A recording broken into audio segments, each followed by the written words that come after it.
What up, and what up? Salute to my brothers. Absolutely. Gunner, what up? Tad, what up? My brother Tad. What we doing, Make OG sure you Wisdom? check out the OG Wisdom podcast. You know what I mean? We're in it live and raw from a Lagoon. Good show, my niggas. I love y'all. Most of our leaders come out of organizations. You have to be a part of an organization to be an effective leader. But how do we determine if you're an effective leader if you don't organize the people? You can't just grab the mic or your phone, get on YouTube and say, yo, I'm a good leader because I think I'm a good leader. You have to have a track record of organizing people, setting goals and agendas and getting them done. Yeah. Politicians I don't really like. Activism is different because, you know, you got a goal. It has nothing to do with politics. When you are activist, you know, it's for your people. Make sure y'all get ready to tune in to my brother, my big brother, C Gutter and Tad, new podcast, OG Wisdom. Better tune in to that. A lot of Jews, a lot of knowledge, a lot of lifestyle, a lot of street talk, a lot of hood tales, real stories. Check it out. OG Wisdom, Tad, C Gutter.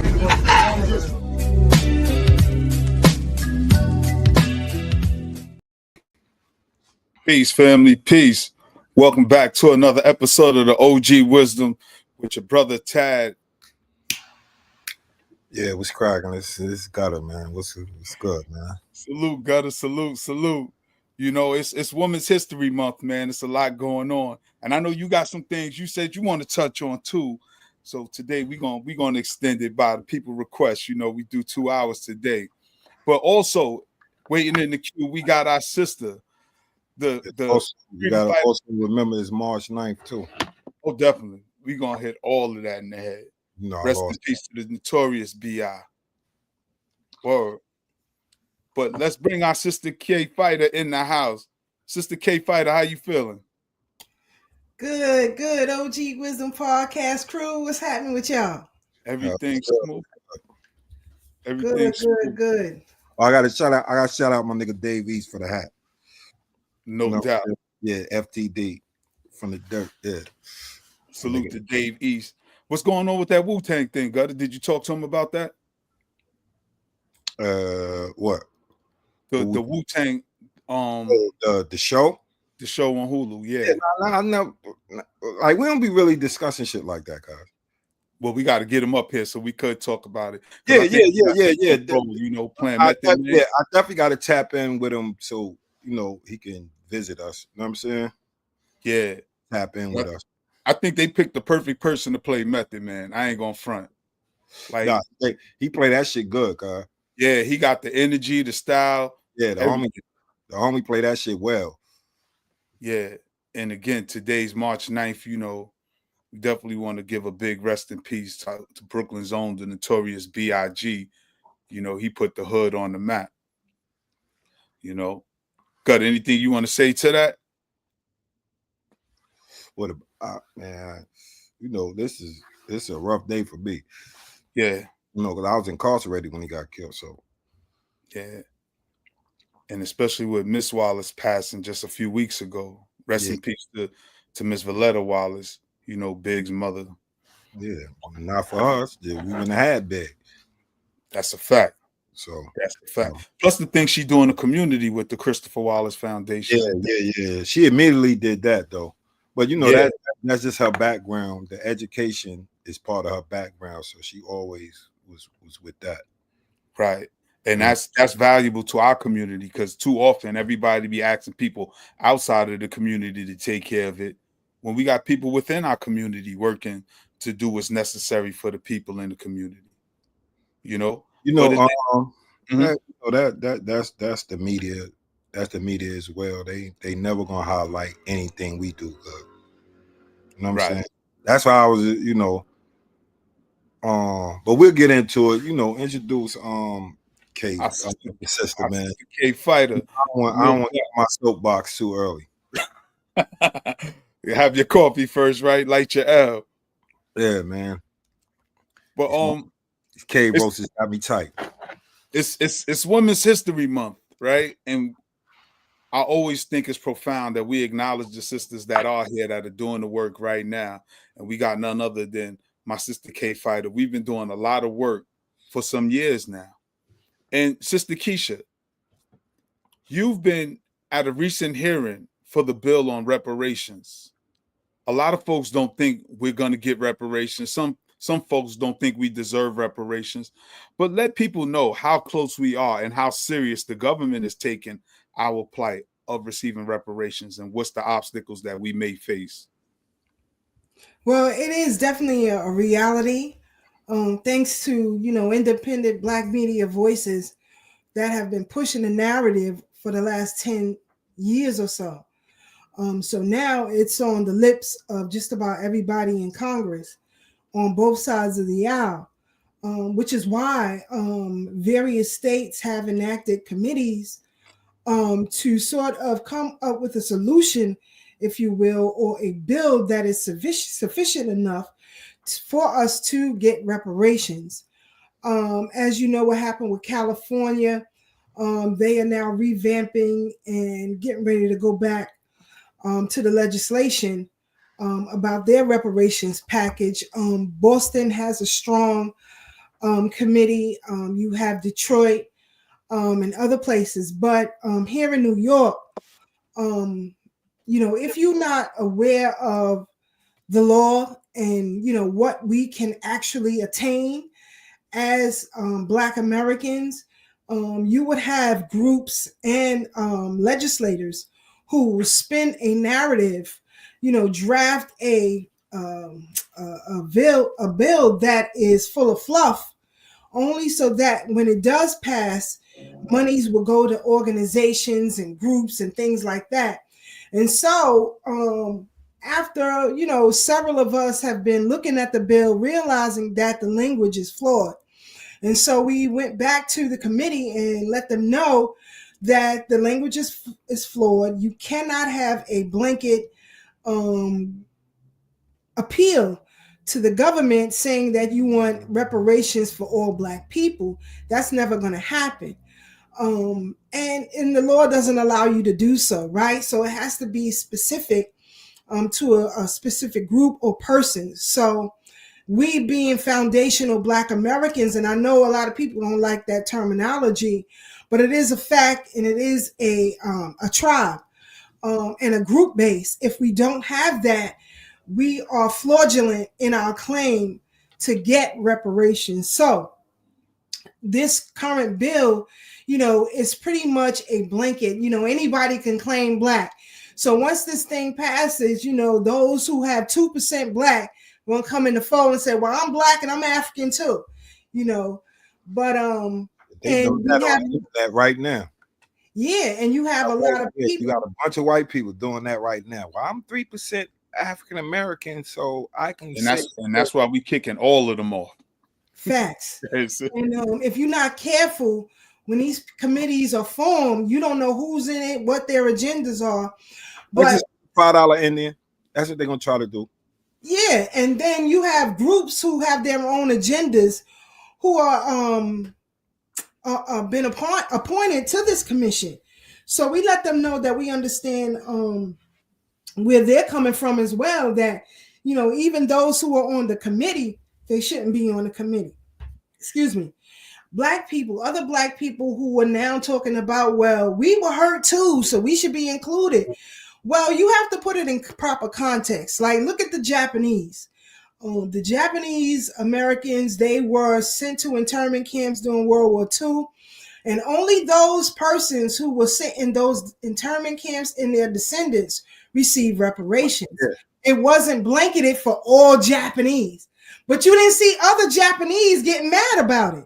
It's only us, because we have allowed for so long people to lean on us. And that's why I say, Pan-Africanism is flawed and it has to be fixed so that we can move group-based politically on an international level. But locally, if we are not careful, if we are not watching these committees, they will do things that will cause this bill to fall dead on the House floor. And that's what we told them. In its current form, this bill is going to fall dead on the House floor. So scrap it. We don't even want it in this. And start from scratch. It has to be lineage based.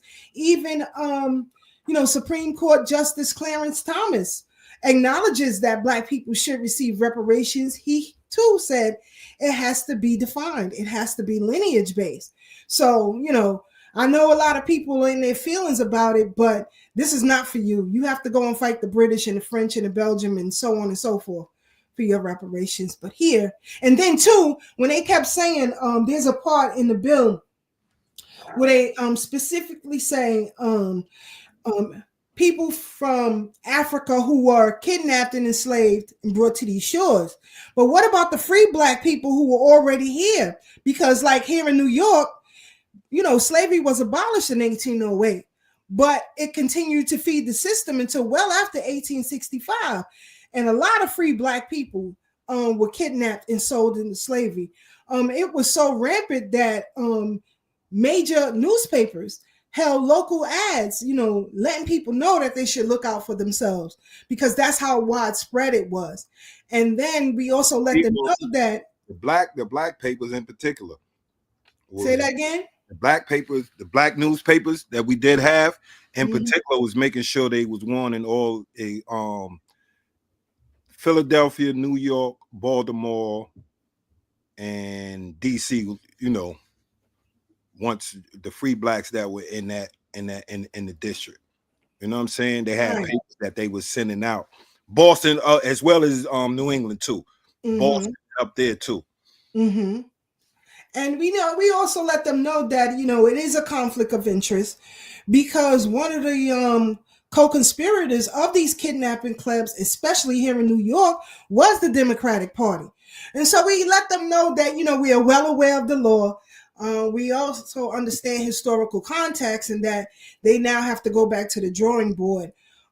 So what they have the right to extend this for a year, and which is good, because it allows the public to testify.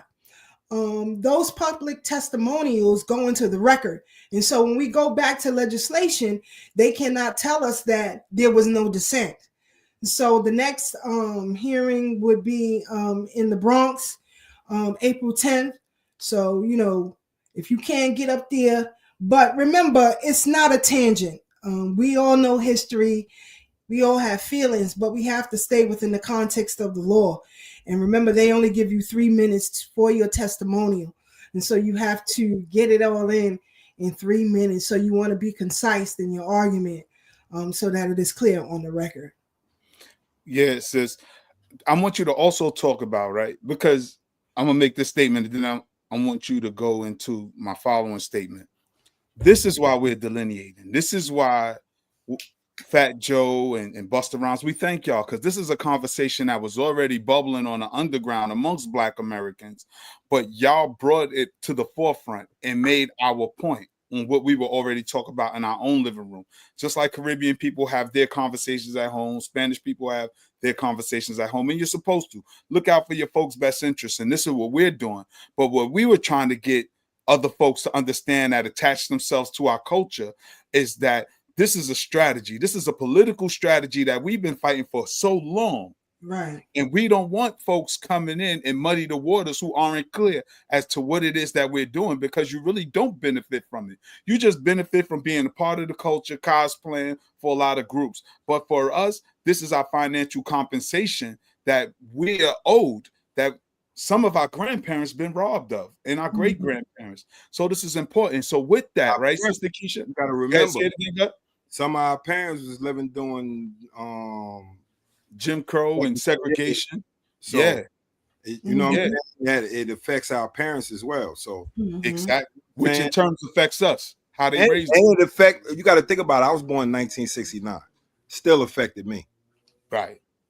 You know what I'm saying? The remnants of segregation still affected me, because we was still like they was doing a lot of shit that you weren't supposed to do by law, but they were still doing it because they was getting away. It was a habit.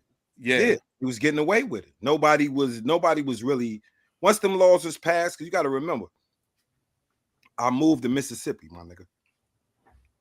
Them laws passed. That shit ain't mean nothing. Right. Because they weren't enforcing it. The law is only strong as its enforcement. Yeah. They federal laws. Right. So the feds ain't coming to every shop, and Definitely not Mississippi. You know what I'm saying? And then them white people ain't have to really tell people nothing. You know what I mean? You already know. Yeah. Nowhere to be and nowhere not to be. Yeah. But before we go too far, I want Sister Keisha to talk about what are some of the contradictions you saw up in that hearing, and just things that can become obstacles for us getting what we need. What are some of the contradictions and obstacles? One of the things that we noticed is, like you had Puerto Ricans coming up there. You had people from, I don't even know where this dude was from, Zanzibar, wherever the hell he was from. Tom, Sister Keisha, you said you had Puerto Ricans and people from Zanzibar in the Black Americans reparations hearing. Yes, talking about what they want, what they should be entitled to. One dude, he came with a whole blueprint and plan for remodeling downtown Rochester, because this hearing happened to be up in Rochester, New York. So, he got a whole plan. He needs $450 million. I'm like, what does this do? But these are the things that happen. And then you have like persons who are on the committee or the commission, like Dr. Ron Daniels, who also, is a conflict of interest. We all know that he's a United Nations pimp. He has a Latino woman. So there is a conflict of interest. He's looking for contracts for his business. So, we have to do our own due diligence, with letting the people know, or the public know, exactly who these people are on this commission and how we should move, because it's a whole lot of craziness. You had one black brother, he said he never was for, this is what he said, I was never for any reparations. I didn't think black people, we deserve no reparations. He said, but then I saw the immigrants, the migrants come in, and I was like, well, if they got money for migrants, I mean, but these are the spills that go on up there. And unfortunately, a lot of older black people are problematic in this fight. And I have to say that a lot of older black people are seriously problematic. They're looking for programs, better education, free college. Nah, we are sticking to 2 points. The 2 points is substantial cash payments and complete tax exemption on those cash payments. So, I don't like to see our older black folks who are, married to white folks and, part of the Democratic Party. I mean, they come up there and they have these spills, and it's problematic. But then they want us to assimilate into instead of us having our own culture and being part of it. Because you got to think about it. Every other ethnic group has their own place. You got a Chinatown. We know where the Jews live at in New York. You know what I'm saying? You know where they live at, wherever they are. Yeah. Right. You know what I'm saying? For the most part. You got some that don't live within the Jew, but they have a Jewish community. Right. They have their hubs. You know what I'm saying? They have their hubs. Mm-hmm. You have the Arabic people, whether they be Yemenites in New York, whether they be Palestinians in Michigan.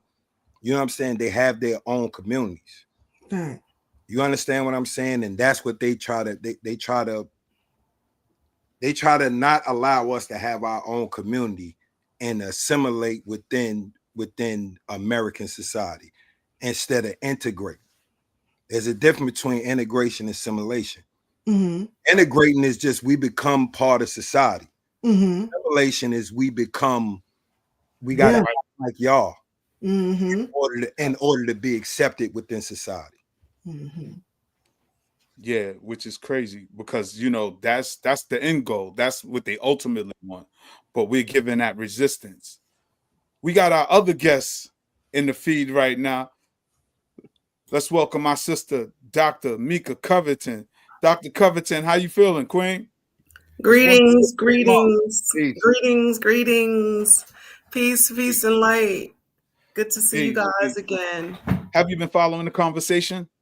I was trying to get the background and the voice and everything to come back on. So no, I was in and then I was out. So Right, I saw that apologies. technical difficulties. Apologies. Yeah, but Sister Keisha, I see that you and Sister Brooke, had y'all not been there, and one other brother, the bill could have been marred and mucked up, mucky and dirty. And I think this is why it's important we let our audience know that you have to tune into the OG Wisdom podcast, because we're going to talk our street stuff, but we're going to give you the realness too on how we can move forward as people who live in these communities that's riddled with crime and owe some type of financial compensation, because everybody saying they chasing the bag, but our grandparents and great-grandparents been put in the work for us to get the bag.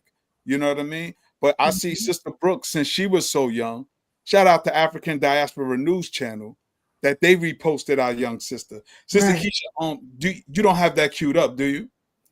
I could cue it up. Give me a second. Yeah, I would love for you to share it with the audience, because our young, and our sister's young, but she is sharp, and she went up there to Rochester, and that's the thing, a lot of our people who are, really about it, they are young.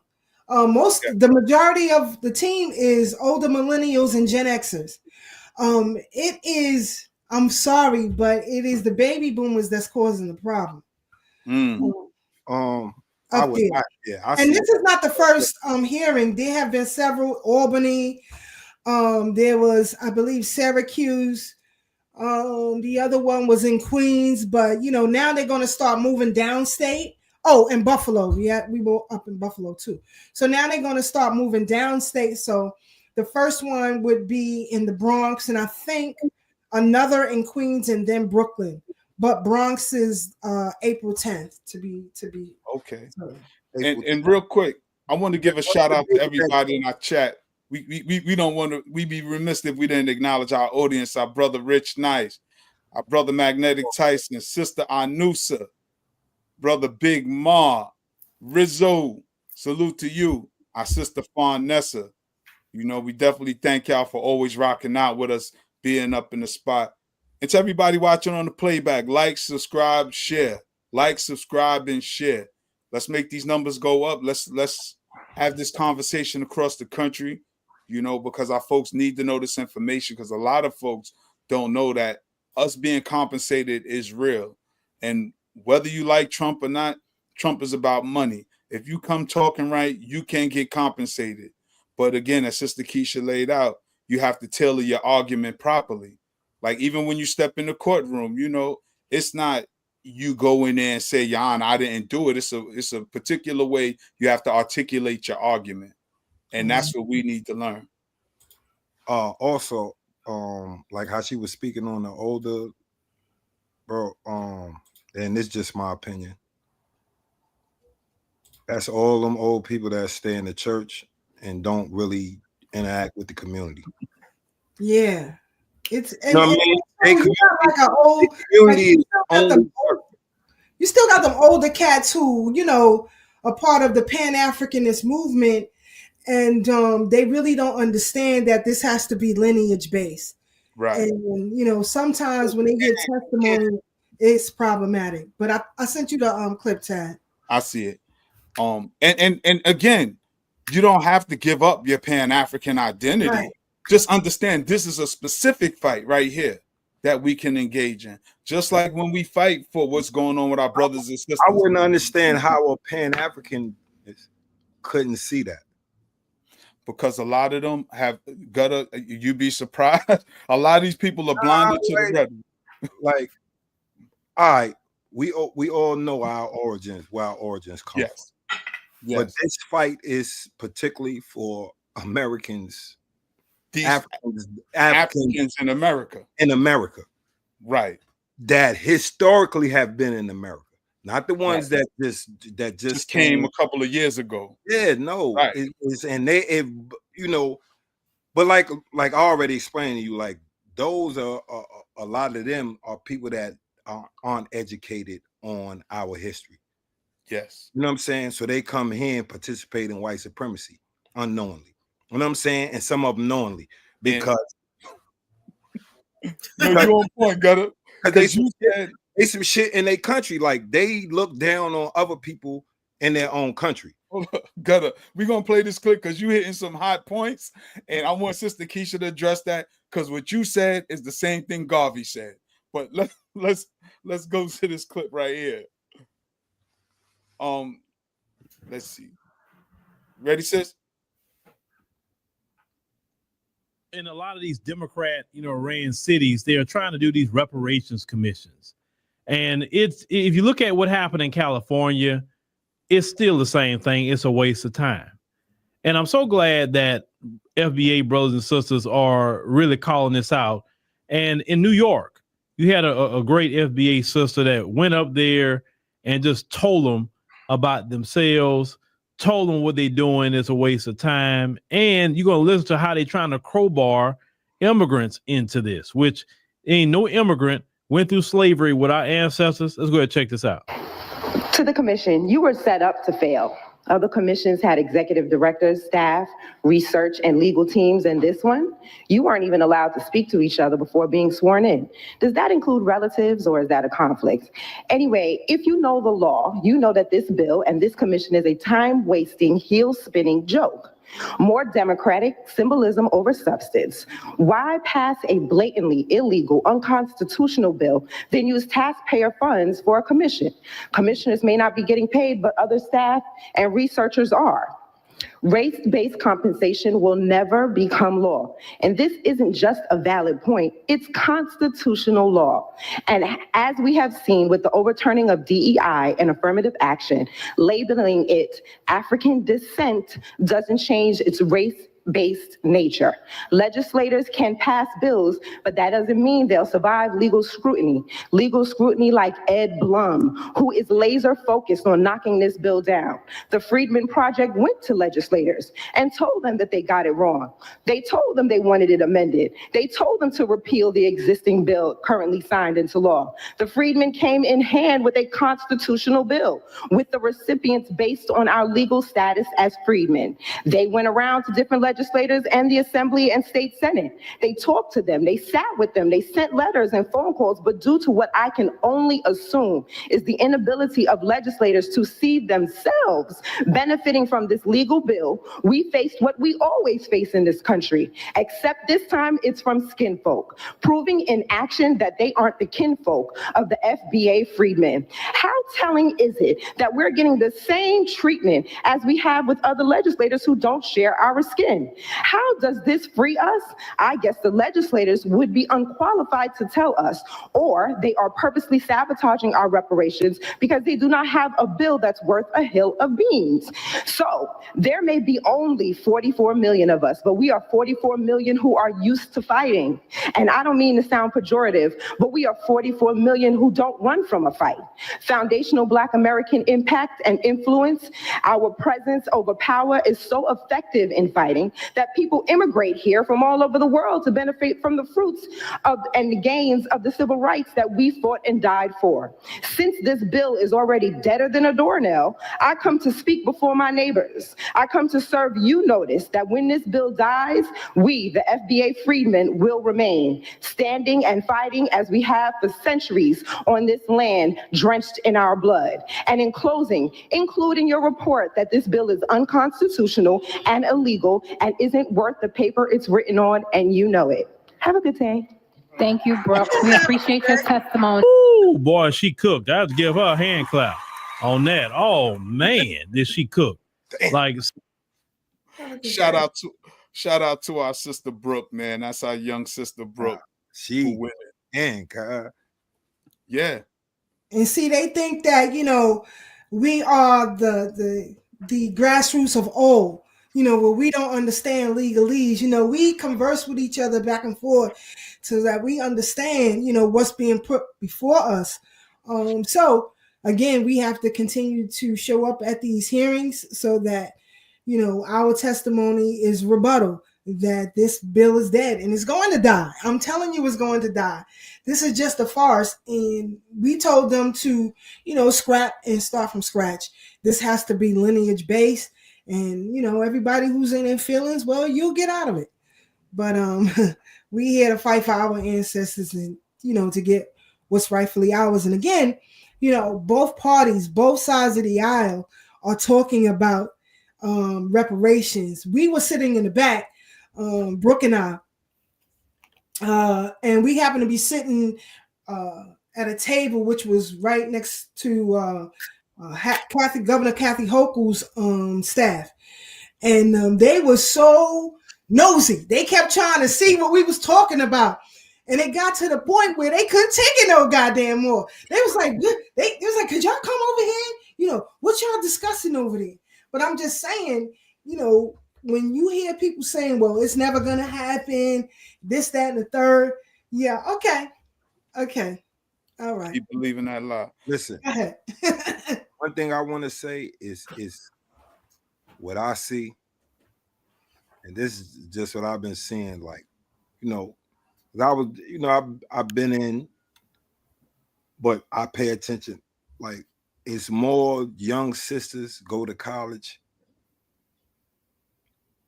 and learn more about their people than the dudes. Sad to say. Yeah. Because the dudes is just, most dudes go to college on profit. Okay. Instead of actually, getting educated, especially on themselves. Yeah. You understand what I'm saying? Like themselves. They call it chasing the bag. They chasing the bag, so they, and I'm not saying all the brothers, because it's a lot of brothers that do, you know what I mean? Right. But for the most part, that's the the dynamic. It's more the sisters that become aware and are willing to fight than the dudes, because we always under the assumption for men. We always under the assumption that we got to get a certain amount of bread and then do something. Right. Dr.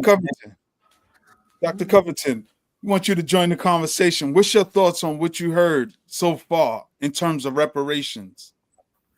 The obstacles.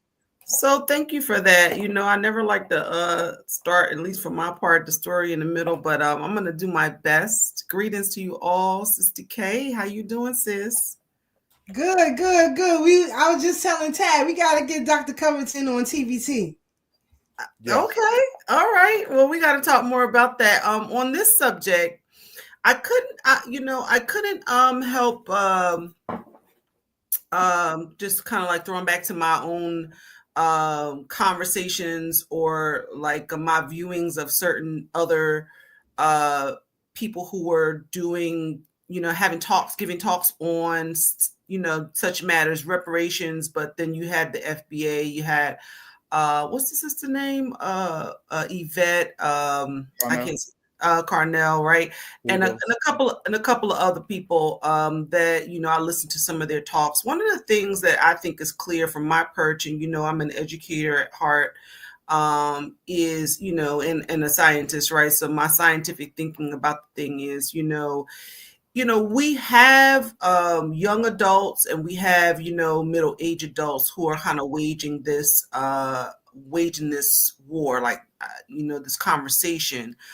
We have to find a way to get the young people involved. Otherwise, even if we were to put up a bill, and even if it were to get passed and we were to win, like, how do we sustain that? When it comes to the young people, it's kind of like, getting a stimulus check and then, buying a TV, or, whatever you're going to do with the money, or whatever you're going to do with the traction that comes from it. How are the young people going to continue the effort? Like, what's going to be the thing that that they take away from it and move it forward, right?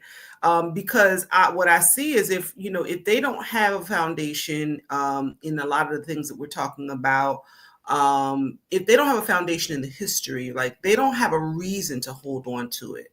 They don't have a reason to grab a hold to it in from the beginning, because they're too entrenched in, their social media exploits and, all the different things that they're into. Like, if we are having this conversation, we have to find a way to get them involved and to grab their attention towards it and get them to see how important, fighting for something like this is. That was the thing that I was thinking. I wasn't, I was trying to kind of listen and see where, I fit into that conversation. And that's really the contribution that, I at this juncture like to make. Like, I need to understand, like, how are we getting the young people involved to carry on our efforts, right? When we were talking about how the young people, the young versus old, like, that's always a tough situation, right? Tough conversation. And it is true. Older people have been beaten back and beaten down and is kind of like tired and, and weary in some semblances. And that young people are fighting age. And I don't mean like, like fist fighting and bloodshed. I mean, they are just the most adventurous. They're young, they're wild, they're reckless. They'll get on a roller coaster that's like 29,000 feet high. They are impulsive, right? And they are daring. And that's why so many younger people are involved, I think, in the movement, where they, will speak truth to power without any reservation, because they are daring, they are reckless. And we need that. I heard Dr. Oh gosh, why can't I say his name? King Ted, the brother that's down in Atlanta that I know you speak with often. I can't say his name. Dr. Walimo Baruti. Dr. Baruti, thank you. The book that he wrote, and what he had been talking about how our young people are of fighting age. And they are the, in a sense, in one sense, they're the tip of the spear, right? As far as that impulsiveness and that willing to run head first into an issue or problem. They just don't know what the problem is. They just don't have, in a lot of spaces, they don't have. And you know what's this? Go on. I hear exactly what you're saying. And shout out to Baba Baruti, because his born day was recent.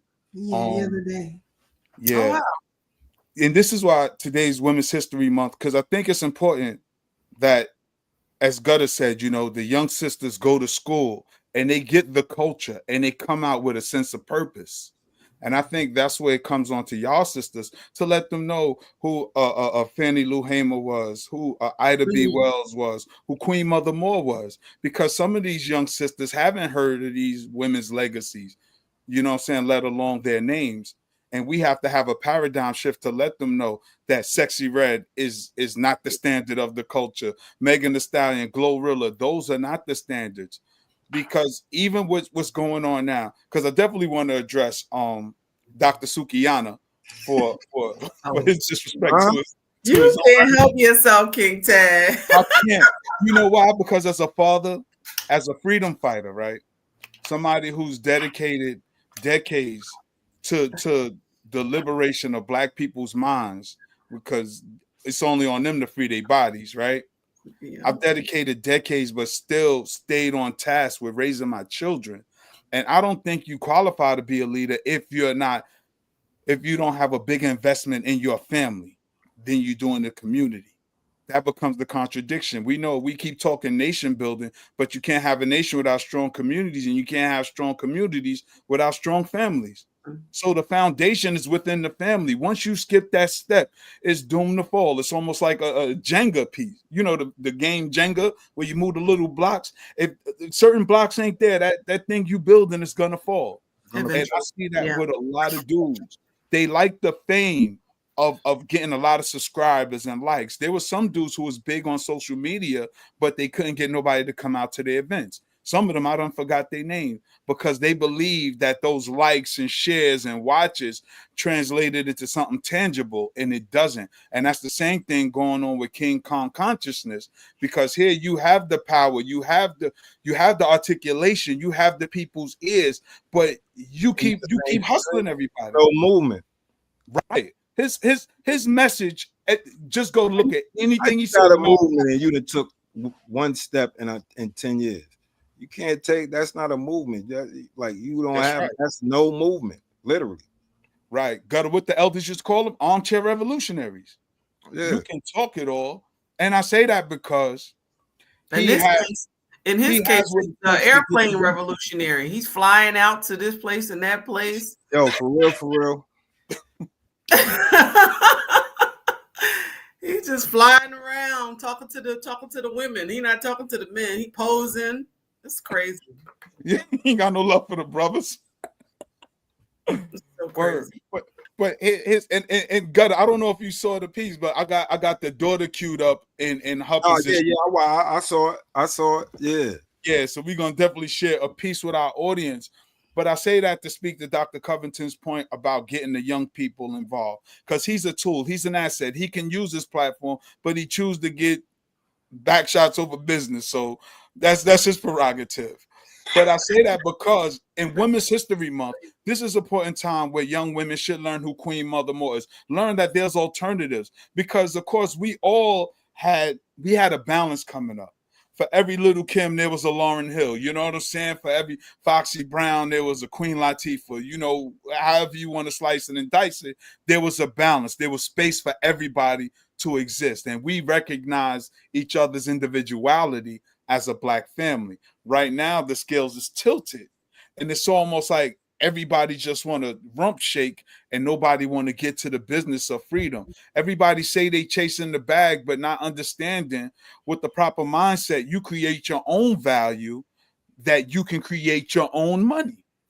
And we don't have to beg people. We just have to be serious. So even when we talk about reparations, we're not begging people. We're just asking for our pay that's already due to us, especially like the old dude who told Sister Keisha and them, you know, who's in Rochester. He ain't care until he saw they had money for migrants. How you got money for migrants, but you ain't got money for the people who literally built this country and still keep the country going, because it's our culture that this country exports. You know, I hate to be on my soapbox with it right now, but I just had to get that out there. King Ted, maybe I missed that part of the conversation, and apologies, but that is the most disrespectful aspect. I think, you know, they brought the people over here and were just throwing money around, like people were just rolling. yes. And it was, to me, the message was, we will throw this money down a hole before we give it to you. Right. Well, and I think there's been so many clarion calls, right? There's been so many calls for Black people to kind of see, like, it's right here in your face. yeah. You know, like, I was just about to say that, because it's like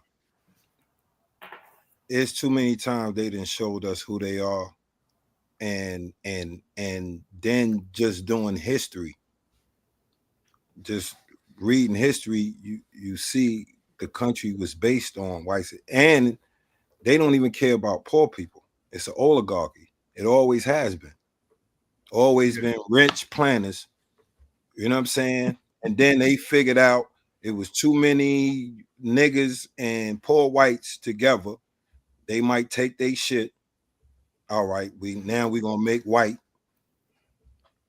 Yes. We're gonna make white. White over Black. White, yeah, over Black. Now y'all get to watch over the niggas. Yeah. Right. Because they said the poorest white is better off than the richest educated Black. Yeah, all you gotta do is watch over the nigga. That's your job. No matter how poor you're gonna be, you get to watch over the nigga. And make sure he don't get too big. Yeah. That's why they burnt down. And then once he gets out of their control, we'll take care of the rest. Right. Right. Because even with the Tulsa, to your point, Gutter, even with the Tulsa, that's what happened. And people don't talk about it. Our folks was kicking asses. It was like 3 different towns that tried to bum rush Tulsa, and our folks was kicking ass. That they went, to your point, they went and got the law. They went and got a sheriff, and he went and put some dynamite in the crop duster and started dropping bombs out the airplane.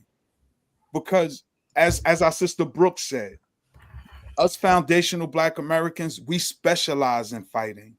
We specialize in ass kicking. No matter what it is, we gonna kick ass, because and I tell people, they didn't give us our freedom. We earned it. We fought for it, because we know, leave it to them, we still be in the back kicking cotton. from the gate, my nigga. Mm-hmm. You know what I'm saying? How many rebellions that they don't talk about that, you because you got the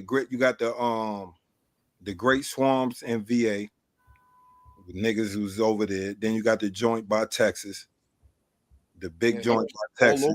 With niggas. Then you got down in South Carolina, Georgia. You know what I mean? We had spots all over. Mm-hmm. In West Virginia.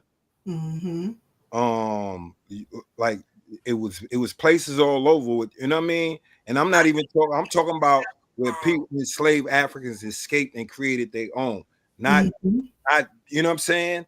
Right. They created their own. Yeah. So that's part of our history.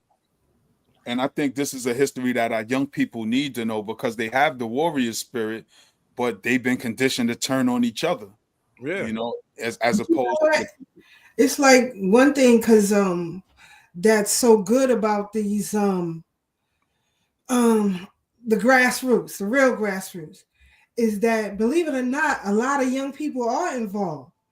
And they are learning the law, and they're the ones who's showing up at these hearings. We only showed a couple of clips, from the one we went up in Rochester, but they've been showing up in Buffalo and Syracuse. They've been showing up and showing out. Even when I think it was last month in Rochdale in Queens. They showed up and show out, and it's them who's actually pushing the media narrative on spaces like X and TikTok right now. So believe it or not, they are involved. Yeah. And they very much have a clear understanding as to why this must be lineage based. And even, the mere fact, like here in New York, it specifically talks about those who were harmed beginning in 1865 to current. So what about before? You see what I'm saying? New York was a heavy group of slave traders after 1808. So you're negating all of this history. And again, if you don't know what it is that you're reading or what it is that they're talking about, we'll let stuff like this fly. But everybody was like, nah, hold on. Something wrong here. Right. No. Something wrong. If they talking about after 1865, you gotta remember, in New York City, we had the riots where they killed a bunch of our people. Right. Yeah. So in protests of people being drafted. Yeah. So they trying to negate all of this history. So that's why we was like, no, And then when you start at 1865, then I could try to group base everybody into it. You see what I'm saying? No, that's not how this is going to work. Scratch this bill and start from scratch. And this is what we want in it. If you don't have that in it, you're going to go back to legislation and have them amended, because this is a problem. So I'm glad them young folks are involved. The problem with the older folks is not that they're beat down and tired, is that they are not technologically sound, and that's problematic. Like, they could be coming up talking about things in a meeting in the Bronx that we already discussed what the strategy was going to be up in Buffalo. But you don't know that because you're not technologically sound. And I hate to say this to our older Black folks, it's not going to slow down. And you all have been very lazy with saying, well, I don't need that. I don't have to be involved in that. And now you're causing a problem, because a lot of you can't even, handle your own personal business without calling somebody to help you out, or calling your grandson or your granddaughter or something to help you out. That's a problem. And technology, I'm sorry, but it's going to keep going. So you better catch up with it. That's a fact. Yeah. Yeah. Cutter, you was going to say something? You was going to say something, though, in terms of the draft riots? Yeah. It's like, that's 18. What? That's 1861. So probably it was 18. You know what I mean?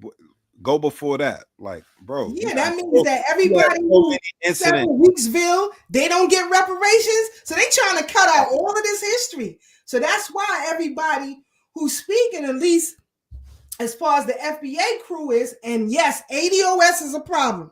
Them whole Yvette Carnell folks, those are a problem as well, because it's a problem. Talk But, about it. 'Cause I don't know, sis. Tell me why they're a problem. Well, because they trying to make things group based. Okay. They say lineage, but they're operating as a group, and the language that they're using is group based.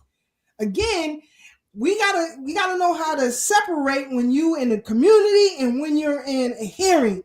You got to stick to the points and the facts here. You got 3 minutes. That's why Brooke is talking so fast. You got 3 minutes to get that argument sound. We don't got time to talk about, like I said, one girl came up there, she want book clubs to be part of reparation. Somebody grandmother said, well, my grandkids need to go to school. I'm like, it was just crazy. So again, those of us like the Freedmen's Project with Brother Divine, Sister Brooke, quite a few of us, we are on code and we understand what has to be done. So we got to be in these spaces. Shit like that just get me so like, I'm confused and tight. I'm confused. And why you like common sense? If you get the money, you can educate. You know what I'm saying? You can do educate. what you want with it. You can educate, like your child is going to be educated. Right. Do you honestly think a group of black people would get money knowing the education system in America is designed for us to fail? Is going to sit there and not have schools? Like, right. It was just crazy. So, like, I'm quite sure the majority of the black Americans families have kids. Yeah. So, like, if we trying to get, so you're gonna get your money and send your kids to public school? Sister Farnessa got it right here. That's exactly what they are. She got it right here. They said themselves that Yvette and Antonio are the leaders. They're on an LGBT Democratic front group for the DNC. Oh, Facts. Sugar. Facts. And they're problematic. So, that's the thing. They're trying to stop this whole FBA movement because there is no leader. You can't stop it. Right. There is no leader. Right. There is just a code. I think that's why a lot of people are upset too, because there's no one person they can attack because they want to put it on Tariq Nasheed. And I keep telling people he's not the leader, and he never claimed to be a leader. He always lets it be known. It's lineage based. He doesn't take credit for that. And I don't think nobody could take credit for being a part of their own family, having this experience, Mm-hmm. A couple of, last month I put my paternal bloodline on social media, just showing how far back it goes. And then, of course, I got the documentation of my mother's family, my mother's father's side. This is real important that we know who we are and where we come from, because when the checks get cut, because this is one of the things Dr. King talked about, when I come to Washington, just cut the check. When these checks get cut, you got to prove you are who you say you are. And that's why it can't be race-based. That's, because people who just came here from Nigeria, probably second generation Nigerian. Let's take a dude like Godfrey, he got a lot of knowledge in terms of what happened to black people here in America, though his family's from Nigeria. He's one of the few continental Africans I see that have a clear understanding on what it is that we're dealing with and we're fighting with. And he recognized that he's not raised there. Say it again. He was born and raised here. Right, exactly. So he has the black experience. Yes. Because it's like, until somebody, if you speak English clear like me, right, your last name don't matter. You a nigga. Yeah. You know what I'm saying? No. That's how they gonna pull up on you. No, honestly. Yeah. Like, no. That's not no joke. But if they hear the accent, it's funny how you said it. Yeah, because they use the accents in order to maneuver one against another. Yeah. You know what I'm saying? They hear the accent, they see the passport. All right, I will put him in front of the African American. You understand what I'm saying? For the sole purpose to cause a division. Yes. And they know that I can pay him less. Mm-hmm. He's afraid to buck back because he don't get kicked out. Because I can influence him to get sent back. That's in the immigrants' mindset. Mm-hmm. Yes. You understand what I'm saying? Yeah, they don't want no trouble. Exactly. So they're gonna let the white dude take advantage. Yeah, which You know is so unfortunate. Yeah. No, they know what they doing. They know what they doing. Because look, they like we were the free labor. Bro, I'm gonna tell you what it really is in my estimation. They tight, bro. We got away. Yeah. They mad we got away, my nigga. Yeah. They want us back on the plantation. Yeah, they want us back so bad, my nigga. Yeah. You see what I'm saying? So any other African that they could pit against us, that's what they're gonna do. And that's what they have done because until they don't like them either. It's just the seeds of this discord. No, they hate them just as well. Yeah. But right, it's just not more. That we can use them because they are cheap labor now. Yeah. See the Africans in America that been here for all these years, they not taking that shit that these people would take. So in order for them to override that, they bring them in by the pound, just like the Indians and the little Asians. No, and then and the Latinos as well. Even though I don't understand where they get the Latino. Nigga, you're not Latin. Latin is European. Yeah. You mostly native and nigga.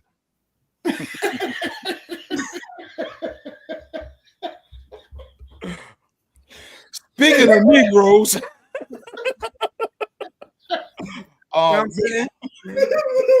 you have such a way with words, but we love it. We love it because got to make it plain. Yo, you even had Asians up there at the hearing talk about it's just crazy. It's just crazy. Yeah. Could you imagine if none of us was there? That this is the only testimony that's going on the record? You see what I'm saying? And this is how we lose. Because if you wasn't there, you, Sister Brooke, and the other brother wasn't there. This is why I keep telling people we have to be gatekeepers of our culture because people are constantly coming in misrepresenting. Now, what if y'all wasn't there and the people say, "Oh, all these Negroes want is a book club"? Done. We gave our reparation.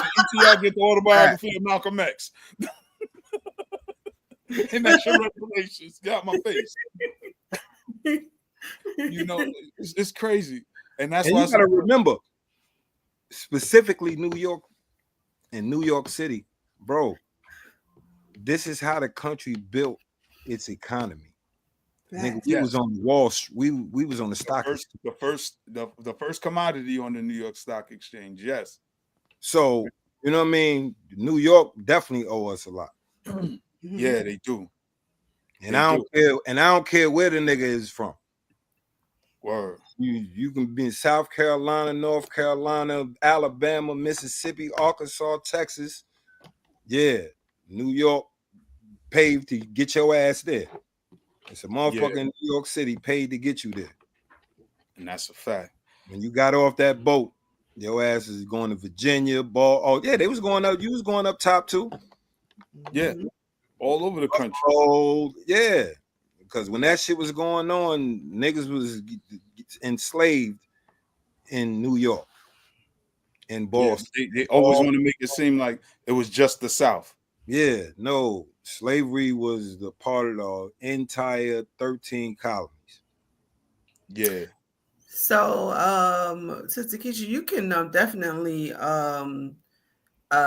correct me wherever you find me to be wrong, but if it is my understanding that New Jersey was the last state, in fact, to unhand physical slavery.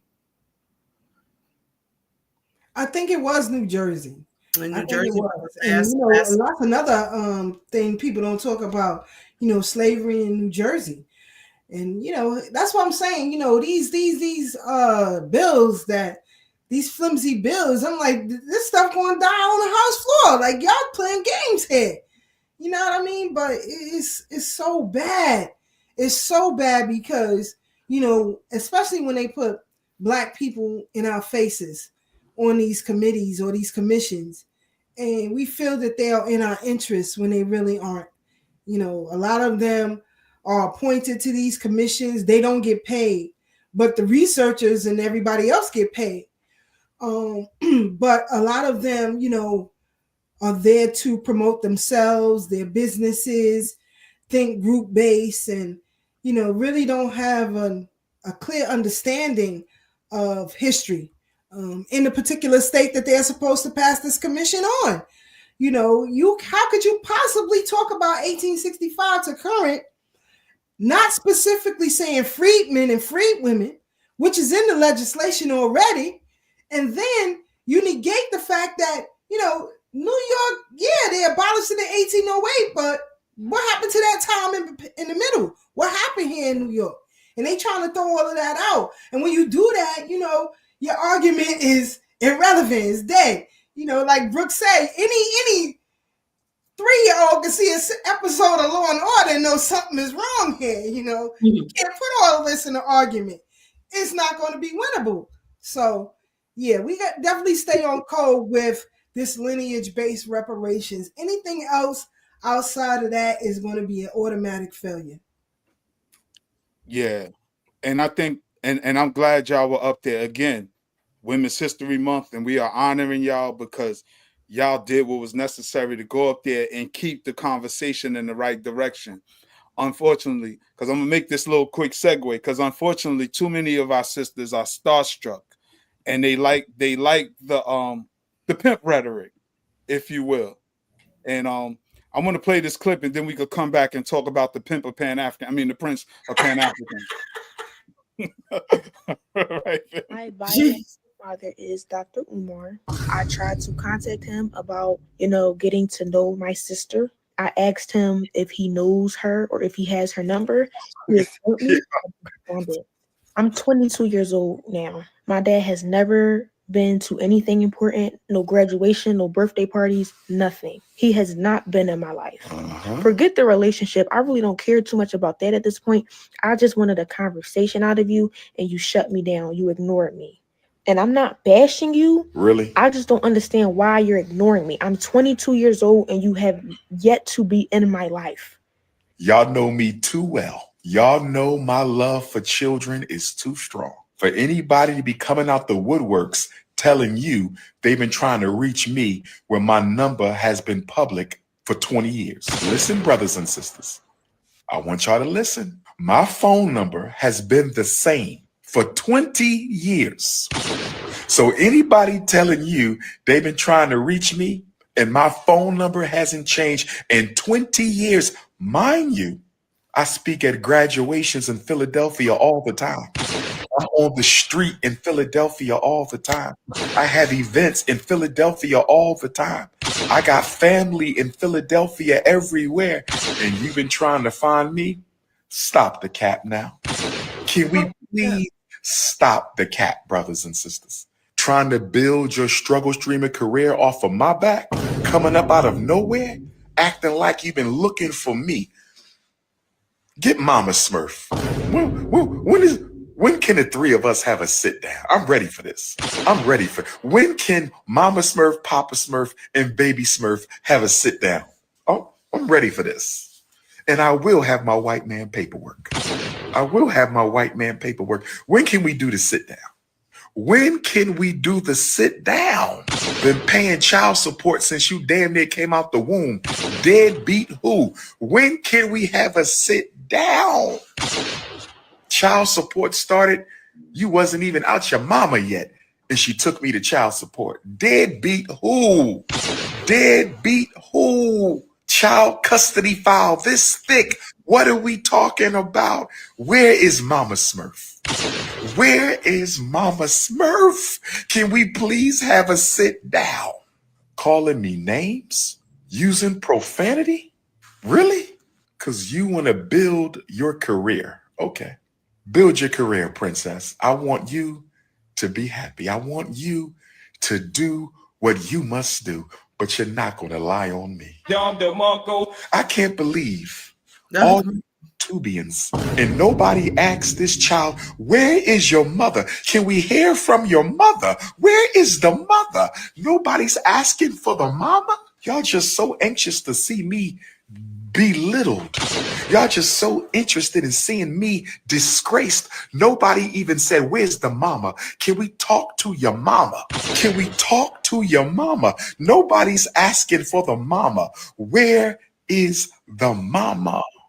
What is your mama's Instagram? We want to ask us some. Why he keep repeating? Where is the mother? And none of y'all asking no questions. Lord have mercy. This is how you know that this is not about the truth. Where the mama at? She know the story. Mama know. Mama knows. But I'm going to give y'all a few questions to ask. If his number hasn't changed in 20 years, why haven't you called for an in-person conversation? You wait until now. Why is that? Why did you wait until now? I want you to get off of social media for a minute. Stop looking ridiculous. Get off social media for a minute, baby Smurf. Stop looking ridiculous. And I want you to get Mama Smurf. And on Thursday, 1 week from today, I'm calling you out, you and Mama Smurf. I want a respectable private FDMG tour and luncheon. Baby Smurf, Mama Smurf, and Big Papa, Wilmington, Delaware. Let's put it into this right now. Let's see who really telling the lies around here. Oh, yes. My All right. And the sad part, right? There's more. There's more, but I can't do it. There's more? What is the more? She went on live and she had a breakdown. And then he made a video this morning saluting the queens, of course. This thing is so problematic to me because clearly... Go to the videotape tab. Go to the tape. We just need to see the tape. I'm going to have to find it. I'm going to say what I got to say, and then I'm going to let y'all go in. We're watching it as a family. I know Gutter got a lot to say. I see it in Gutter face. First of all, as a father, right, I think he should have been more understanding and gentle, knowing the stature that he has in the community. He sat there and pretty much tried to humiliate his daughter, call her YouTubian struggler and calling her baby Smurf, and as addressing what she's saying.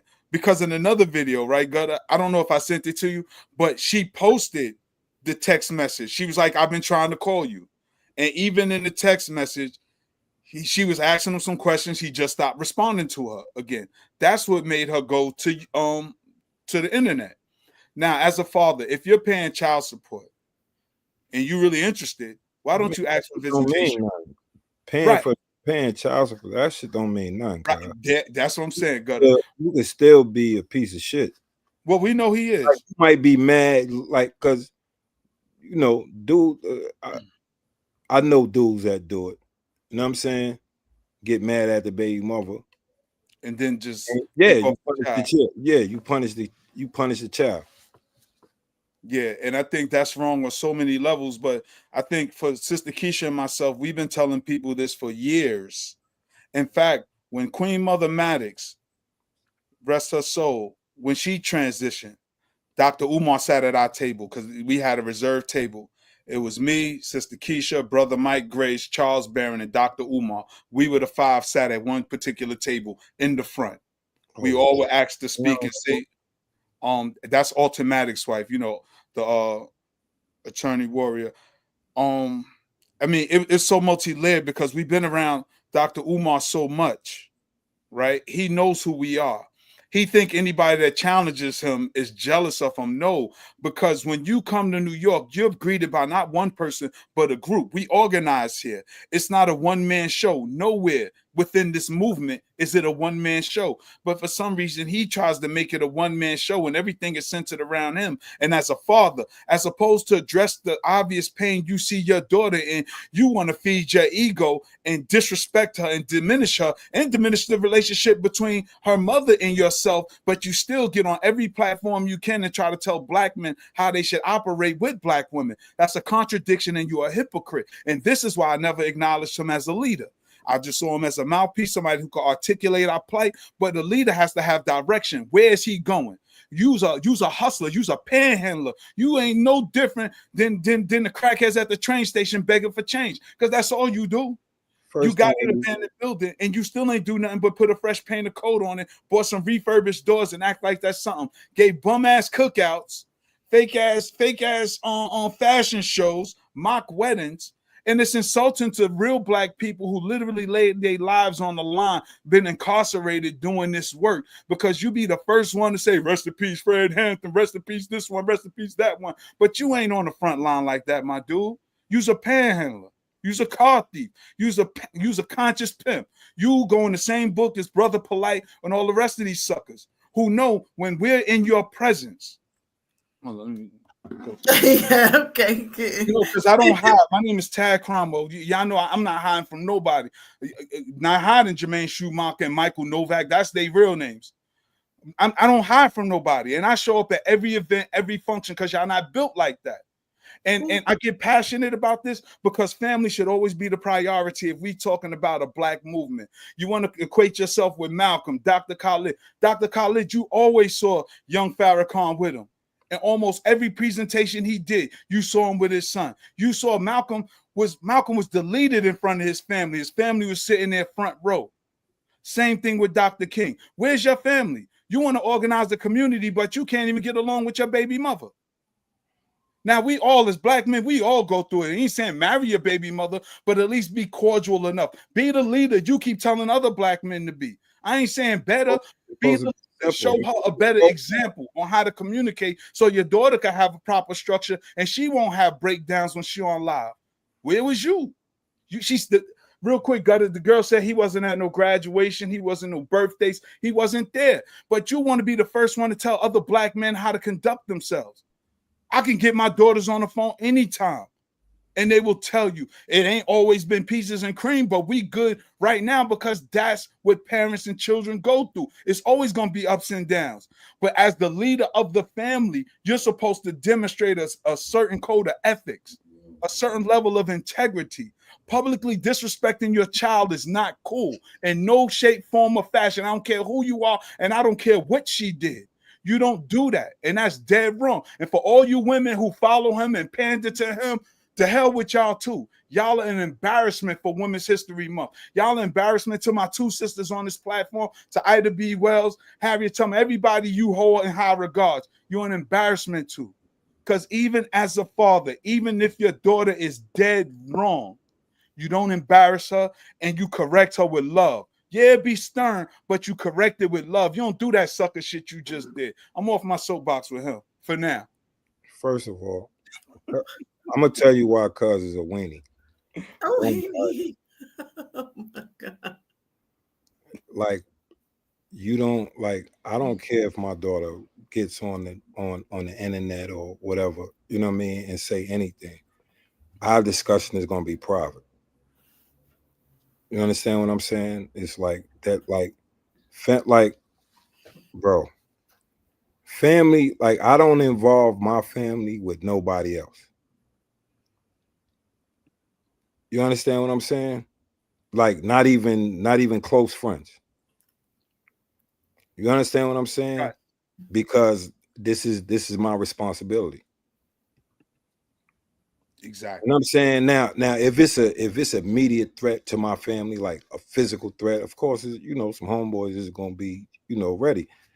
You dig what I'm saying? But I'm talking about problems within my family. I'm like, Right. That's not discussed with nobody else, because that's my responsibility.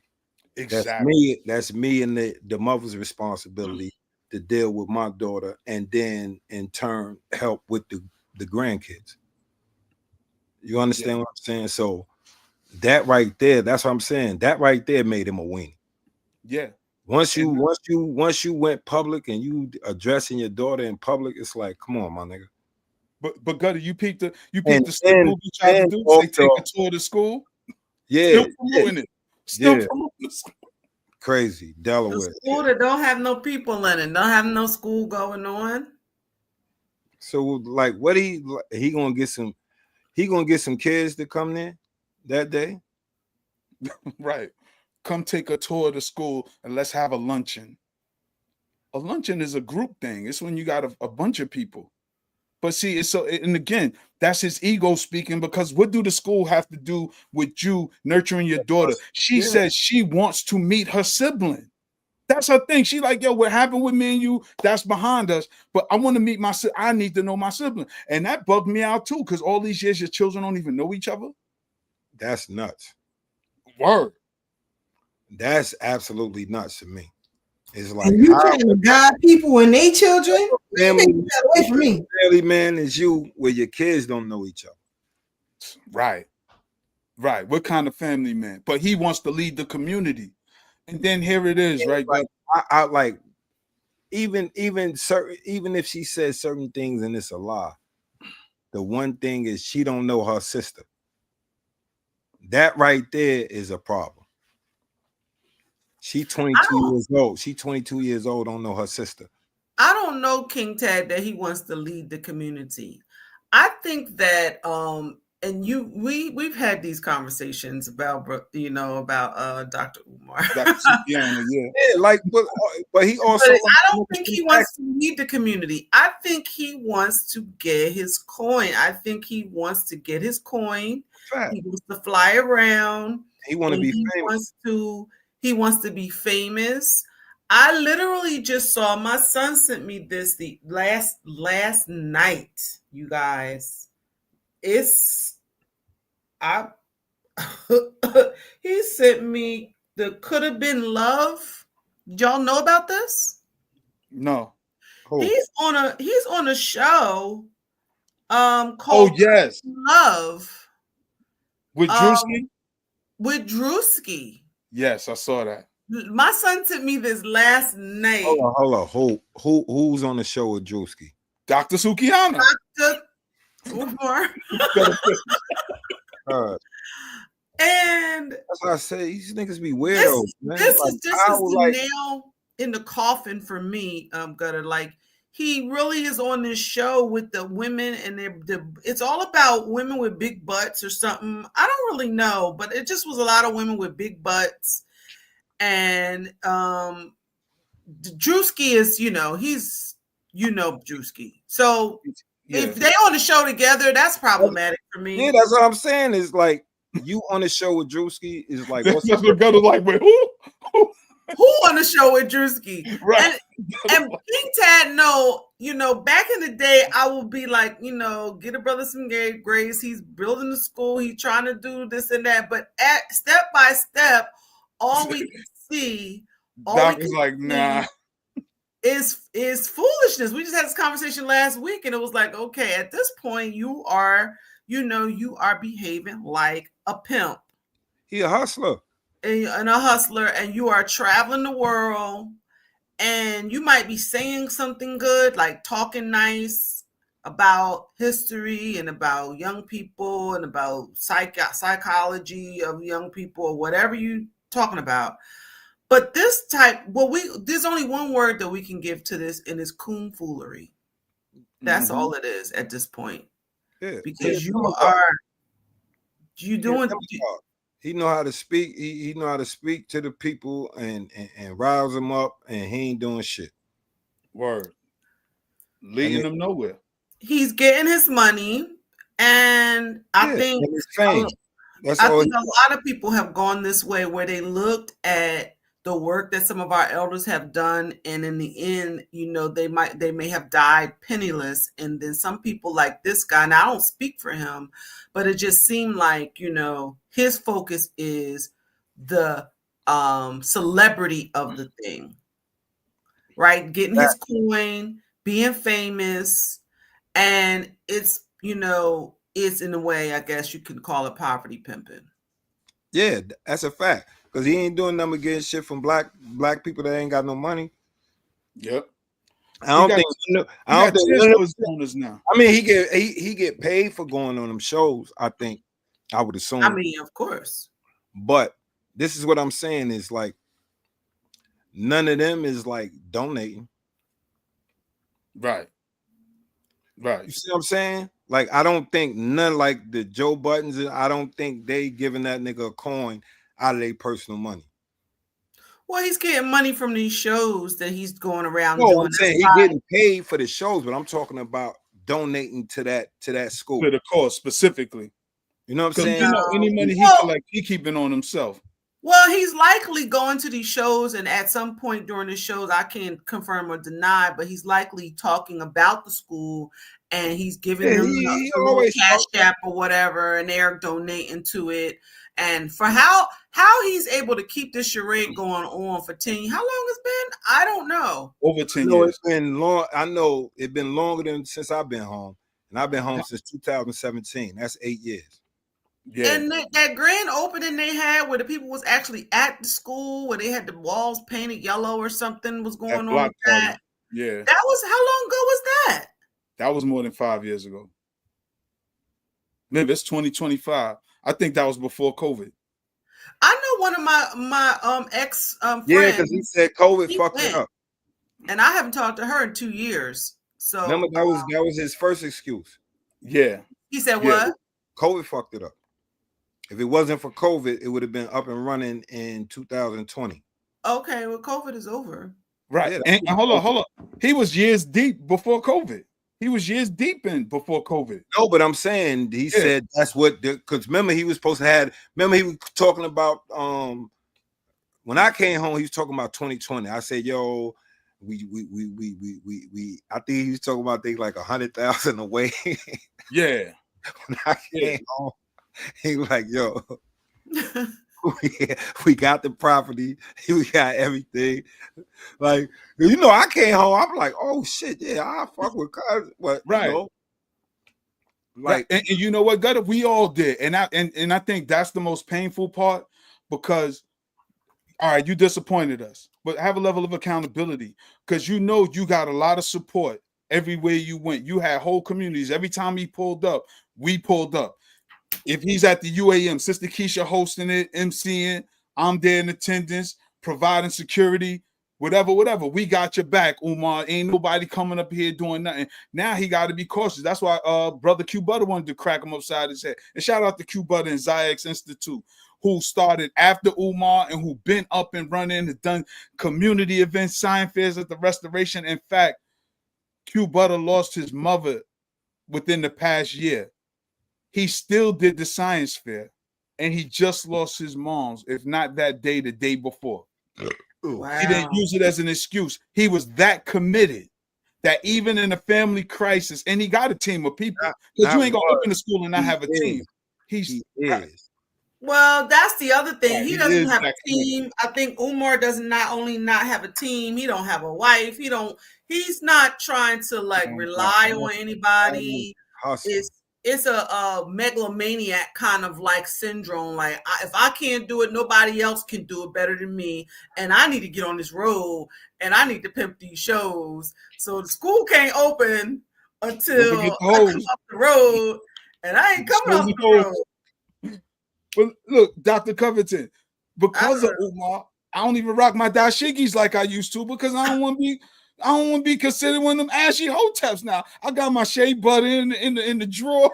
You know what I'm saying? Yeah. I can't rock my shea butter. Like, he done polluted the whole pool. Say it again? You can't rock your shea butter. Not like I want to, you know. Like, nigga, I don't fuck. Nah, you know, that's a joke, but you know, I got my shea butter. That's what I'm about to say. That's how I not be ashy. You can't run around ashy. Nah. It's just tragic, you know. It's tragic that, you know, a lot of people, I know people who will have moved and uproot their family to move to be close so their kid could go to the type of school that he was talking about. People who wanted to be involved in that. I was, you know, my family was too far gone to be a part of it, but, you know, I wanted definitely to contribute in whatever way might have been possible for me, even if just talking about it and promoting it.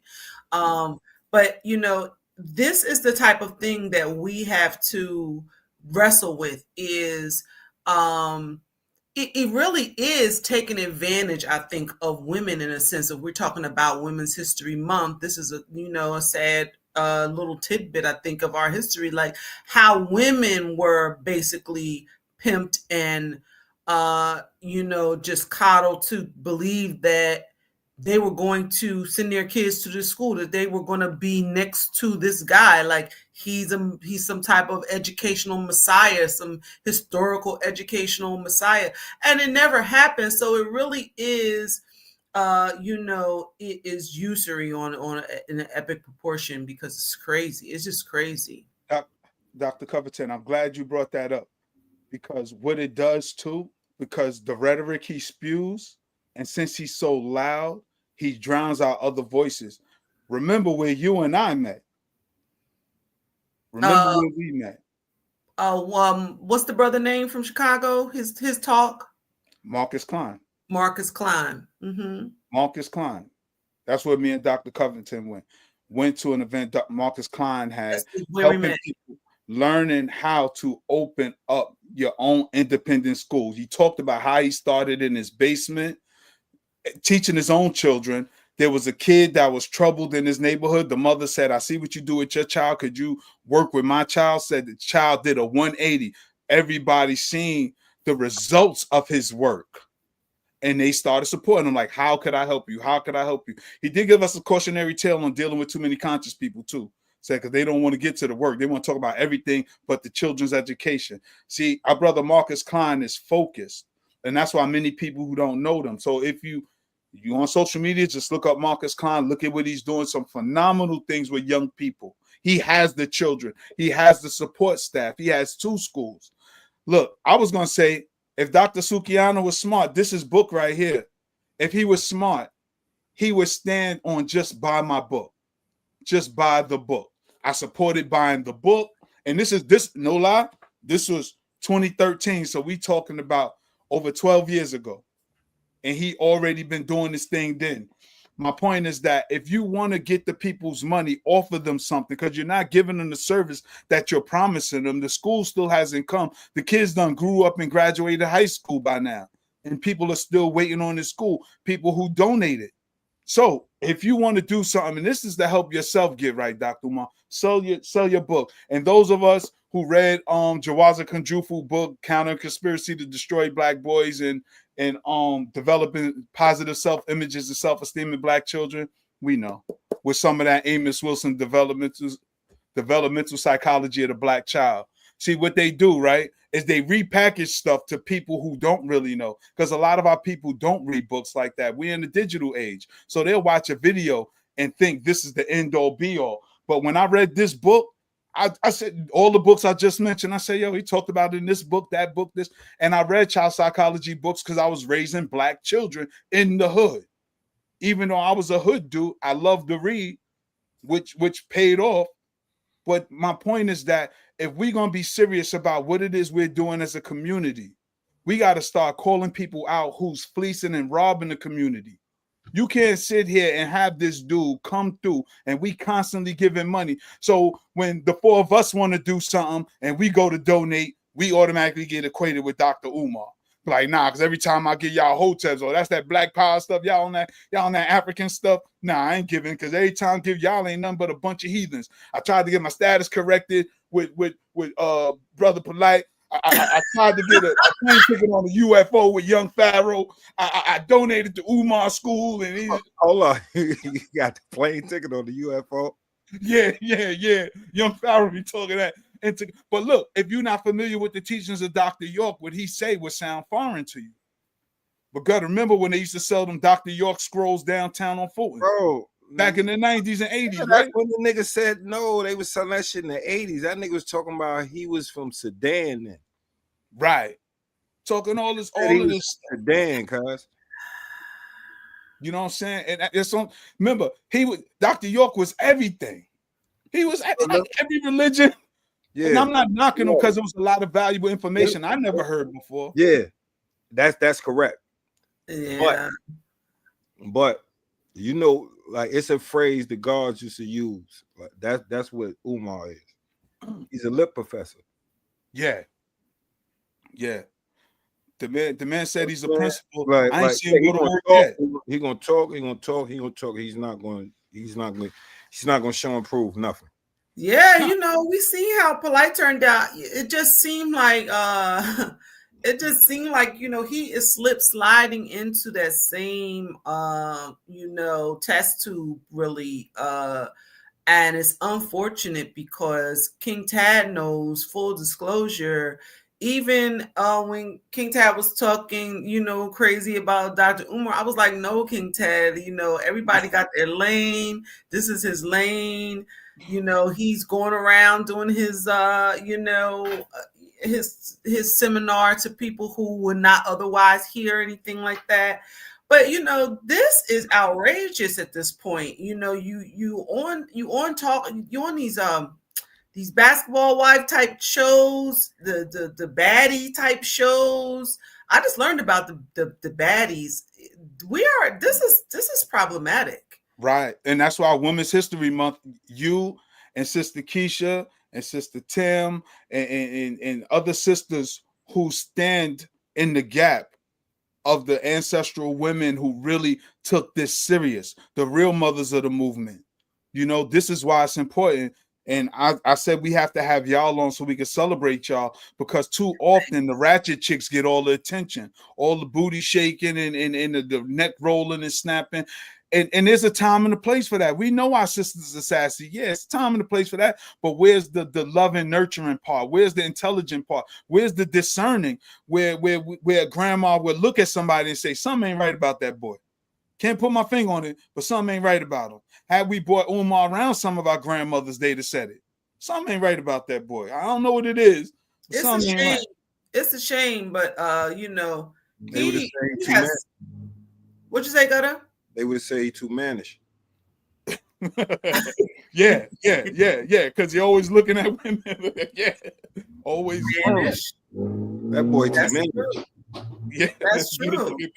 That's true. And then viewing himself as a ladies' man, but you also, you out here hustling Black history. Like it's a conundrum of epic proportion, particularly for our young people who will see something like this and be like, that's, ain't nothing gonna happen. Let me just go over here and do this, whatever else they're gonna do, because they can't take people like him serious. And you know what, Dr. Covingtn? I blame that on myself and those who claim the warrior class, because we supposed to G-check all that every time a dude come in. But when people like me and Sister Keisha, when we was approaching dudes and telling people, yo, stay away from them dudes, we don't want them around us because they around us, we putting hands on them, we was labeled as haters. When we was doing straight Black pride, people thought we was wilding because we was talking about it. And I ain't gonna front. Shout out to our brother Irritated Genie, because I ain't gonna front. He used to stand on it and call people out by name. And people, the politics of everybody trying to get along. And he's like, nah, they harmful to the community. You know what I mean? Yeah. And because when we was in straight Black pride, all of us didn't always see eye to eye. You know what I'm saying? We had our own points of contention, but nothing that was crazy. You just got a bunch of warriors in one room. Everybody not gonna agree. But never did we get disrespectful, and never did we disrespect the group or the people. That's why we all could still have a conversation. We had our brother Genie on here last year. You know what I mean? And I say that because we need a serious movement. We need a drop squad. Somebody's going to check these people. You think about Sucker Polite. Homie is locked up for SA assault on a child. His DNA is on the child. I'll be honest with you. I felt bad for his daughters. As a father, I feel bad for the child he assaulted, but also his daughters who got to live with the embarrassment of your father being a creep and a perv. A predator. Try to be this upright dude who polite. Sucker Polite, the OG. No, I said a predator. I was just saying, yeah, he's a predator. He's a Crip Superior, Gutter. That's what he said.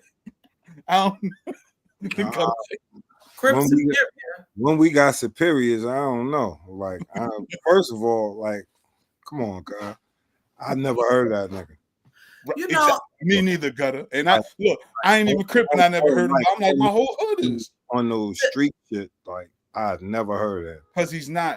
Gutter, he came into the conscious community where they not street affiliated, and then that's why I heard about him, bro.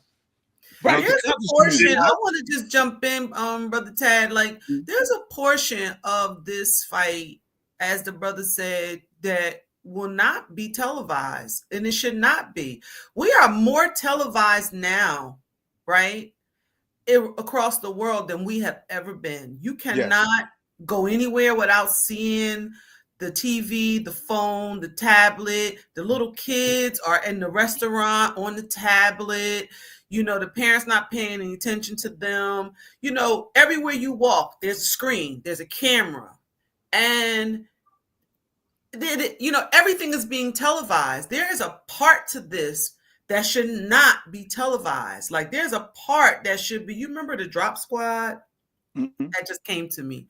Like, there's a part of this that needs to just kind of like be under the earth. It should be just action. It should just be Like, action. It should be planning. It should be strategy. It should be tactic. It should not be out here. Especially supposed to be active within the community. Yes. When dudes do clown shit, they got to get addressed. They got to get active on. And you know what, Gutter? It's happening because when they do get addressed, the community rallies behind them. Case in point, when the young lion, our brother Ashe, he just asked Umar what's going on with the school because he donated. Now, Ashe ain't no sucker. Ashe is from he from here. He from the stop. Ashe was in Harlem. He saw Umar and he said, yo, I didn't even approach him on that type of time, but I got on that type of time because Umar don't want to be questioned. Once he seen the crowd come, then Umar raised his voice. Caused our brother Ashe to raise his voice, like, who you think you talking to? And then everybody, people who know Ashe personally, and this is what I'm saying, right, God, about the craziness in the movement. People who know Ashe personally called him an agent. I'm like, y'all call a young lion? He's young. I think Ashe's still in his 30s. And Ashe been in the movement. I've known Ashe for about 10 years now. So it was like he was in his 20s when we met him. We know where he lived. Like, he's not an agent, first of all. Agents don't let you know where to find him and stuff like that. Like, let's be. Who was calling him an agent? People in the movement. That old heads in the movement that was supporting Umar. That was supporting Umar. That's why I said these older folks, they becoming problematic. People be dick riding. That's people be dick riding. We gonna cut straight to the chase with that. People be dick riding. We gonna change the names of the tiles. Like, we gonna put his straight like that. He gonna give it to you straight like that. Like, that's what it's gonna be. That's what it be. Because this dude got a certain level of celebrity.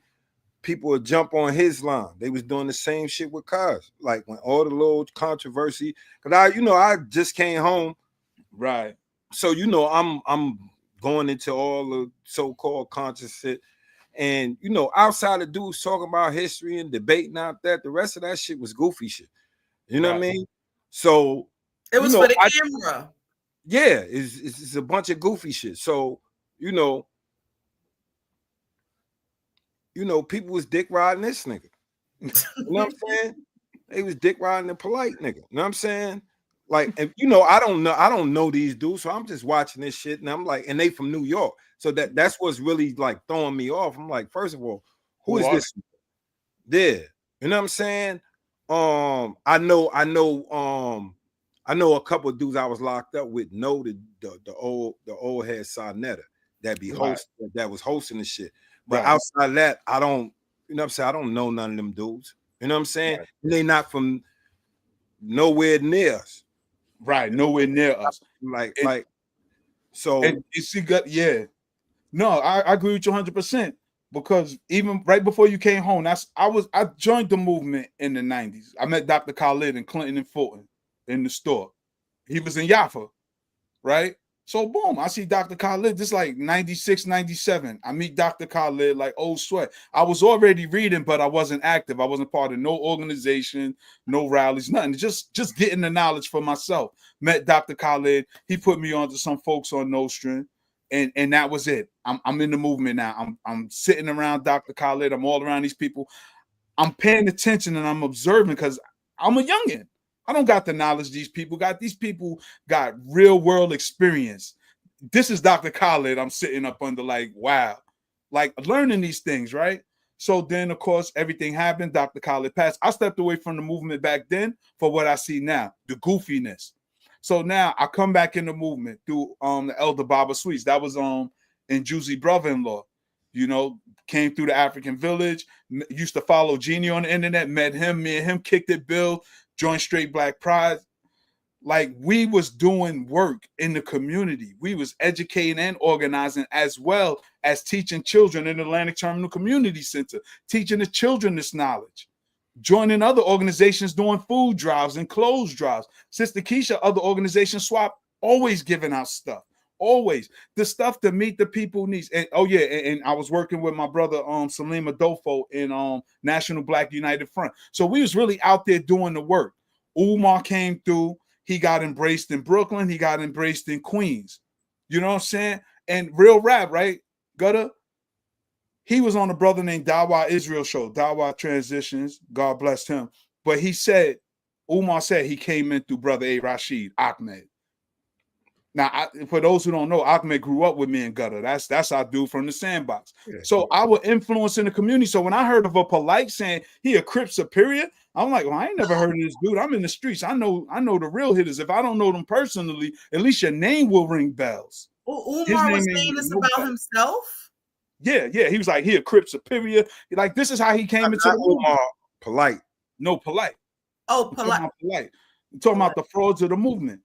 Because he was in Harlem with that. So then, you know, me and Doggy go up there, you know what I'm saying, see what the hoorah is. You know what I mean? And I'm gonna keep it a buck. Brother Sutek was always a solid dude who used to be with Sinetta, always like his information. Red and Blue, that's home team, that's family. And Black Dot. I love Black Dot the life. He's like one of the most down-to-earth dudes that you can meet who could kick the knowledge, but the rest of these dudes, I knew something wasn't right with Polite from the beginning, trying to sell the status correction. And that must. Yeah, and that must. Yeah. It's like we had some cologne. Yeah, I want to be alone cologne. Whoa. Yeah. He looked like he yeah. But here's the thing, right? And Gutter, we was giving dudes the benefit of the doubt, right? Me and Doggy was just up there because real rap, we realized this movement need warriors, not those who talking about it. Because two of them just eat celeries and cucumbers. They won't even eat a burger, so you definitely don't want to see nobody bleed. So you're not about that life. Dudes won't hurt a cow, so I know you ain't gonna hurt somebody harming the community. That's why dudes got away with it so long. And we say this because we need men in the movement again. Because to your earlier point, the sisters do be leading the charge. What you were saying earlier, Gut, about the sisters going to college, I can't disagree with that at all. That's 100%. That's one of our biggest problems is that the dudes, like our men, because that was a problem with me. You know what I'm saying? For doing certain shit. Right. Wait till I get this before I do this and blah, blah, blah, blah, blah.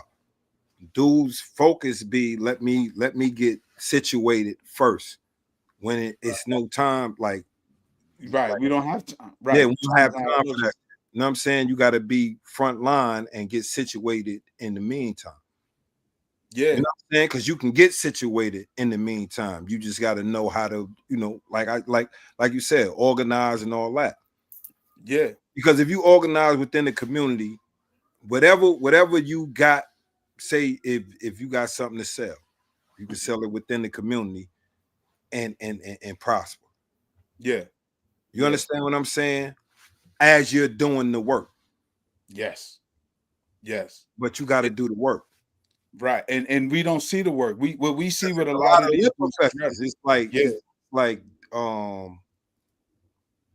I said, dudes is not gonna do nothing, my nigga. Nah, they not. They're not even gonna protect the women, and that's the problem. So you're gonna be somewhere and a dude to threaten the woman, and he gonna be like, tell her to not speak up. Like I said, if a dude can't take a woman speaking up, use a bitch ass nigga anyway. Yeah, that's and look, that woman that spoke up was his daughter. He can't even take the words of his daughter. it's like this, bro. It's like if you can't take the opinion of a black woman, which for the most part is they see shit that we don't see. That's why you always got to have a partnership. You know what I'm saying? Because they can sense shit that we don't sense. Women, this is just for the most part, not all of them, because you know they might have got desensitized. Yeah, because and you know what, Gutter, I'm glad this is a perfect segue because that's where I was gonna go. Because these are my two go-to people, two of my go-to people, right? What you said is 100% because some women are drifting away and straying, and this is what's giving these false dudes power because the women are fueling them rather than stand with Umar's daughter specifically. The women are attacking his daughter, but I thought the women supposed to stick together. I thought it's supposed to be black queens forever, and even as women, they supposed to check them like only women can. You ain't got to be harsh, you ain't got to be disrespectful, but just pull them to the side, brother. That's not cool, and it don't look good. It just don't look good at all. But you know, the internet is a savage place. You know, the internet is the gift and the curse. Everybody gets a comment, so you always gonna have negativity, right? And there's never gonna be any balance. There's no moderator. It's just say what you want, think how you want, feel how you want. You know, and there's no, there's no referee. There's nobody that is saying, hey, you know, don't say that, be like this, do like that. It's a free-for-all. It's a savage place, which is why he could get on and say, play like, hey, what about the mom? Let's get Mama Smurf and Papa Smurf. And it's okay if you want everybody to have full disclosure, that's fine. But that was kind of like, I heard Sister Vanessa, I think that's her name, that was state her comment. She was saying he was gaslighting, her, and I'm not, all with all of the terms, these terms the young people have come up with, but I understood what she was saying when she was saying he was gaslighting her to the extent of, oh, sister, my number been out here for public for years and this and that, and where's Mama Smurf and this and that and Daddy Smurf. We could go to the school that I built that I don't use, and we could have a luncheon, by the yellow room and the in the blue room, and we can tour, and it's BS. Like, we just can't take people seriously anymore. It's hard. It's hard, and it's, it's womanizing really for you to speak to her. It would have been better if you just didn't say anything. Yeah. He wasn't supposed to say nothing. Nope. Number one, especially on the internet. Yeah. Number two, what the fuck the mother got to do with it? Right. I mean, we don't know. I don't know the mother's story. The mother could have been like blocking and doing whatever if she was doing that. I don't know. I can't say yay or nay. This is why I say what the mother has to do with it. Who's the adult in the room? Your daughter addressed you as a 22-year-old. She didn't address you as a little kid still under her mother's supervision. Right. She addressed you as a grown woman. So what the fuck her mother got to do with anything? Wow. There you go. There you go. Like, her mother don't got nothing to do with it. If he'd have said, yo, when you was 15 and 16 and 17, when I was trying to reach out to you and your mother did this and blah, blah, blah, and gave us context, yeah. But you didn't say none of that. You just started talking about mommy, mommy, mommy, mommy. Where's mother? Where's mommy? Yeah. And then he liked that repeat the same phrase 4 or 5 times. Like that's part of his signature. Like, where is the mother? Tactic. Where is that's one of his signatures where I don't know why he do that dumb shit. Like, a lot of speakers do that. It's a psychological thing when you're speaking to tattoo it into people's minds. It's not, it's not an Umar thing, but he does do it. He does it. So who do it more than him? He overdo it. I don't know who does it more than him. He overdo it. Nobody does it more than him. Because I can understand you repeating it again. You know what I'm saying? Listen, right. You know what I'm saying? In order to make your point. Yo, this, that. Then you say it again. But 5 times, my nigga. You think I'm slow? Like I am not slow, bro. I understood you the first time, but if you wanted to repeat it for the other people that might didn't catch it, all right, I get it. But 5 times, come on, my nigga. Yeah. It's just ridiculous. And this is where we are, where people, you can't believe or trust anything that you see now on TV. AI is here. I was checking to see if it was some AI going on. I didn't know what was going on. I gave it a break until he responded. No, it wasn't. Listen, I could tell you it wasn't no AI, because little sis, not the shit on her. That hair was not no. That was no AI. That was no AI hair, We gonna mute Gutter Mike. That was no AI hair, cuz. That was I'm tight. I'm tight. That wasn't no AI hair. That was all natural.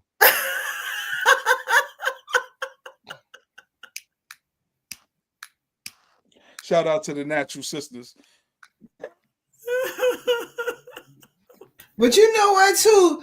You're like, all of these female fans, that's what I call them, female fans of Umar, you ought to be ashamed of your goddamn selves. And I've been to a lot of events. They don't care about the cause either. They care. Yeah, you got these conscious hoes out here. I keep telling y'all, watch these conscious hoes. And I see them in droves with the panties in a bunch coming to look for. I'm telling y'all. But, people don't listen to me, but okay. But, they put a battery in his back. And then you have, a lot of single mothers who may have issues with their children get roped up into this foolishness. You understand what I'm saying? And you have to have a bit of discernment. You can't invite everybody into your cipher. I always know had what I mean? Especially when it comes to your children. We always had a phrase, dick riding is detrimental. Oh. Dick riding is detrimental. Oh my God. Woo. So look at the time. Conscious hoes out there. You need to knock it off. Oh my goodness. Look at the time. It's definitely been an engaging conversation. That was My a mic children drop. would never come on social media talking about, they trying to contact me. Are you crazy? Absolutely not. And that's the problem right there. To still rock with this cat after that, you got to be plumb crazy, because even if he didn't see his child in 20 years or whatever, as a parent and as an adult, he should have first said, you know what? My daughter got a little thing going on. I'm going to handle this offline. No comment. No comment. That's it. But he the entertainer, the conscious entertainer, so he couldn't help himself. Yeah, because first of all, he was supposed to contact his daughter immediately. Mm-hmm. If she says she texts you and called you, then that means you got the number.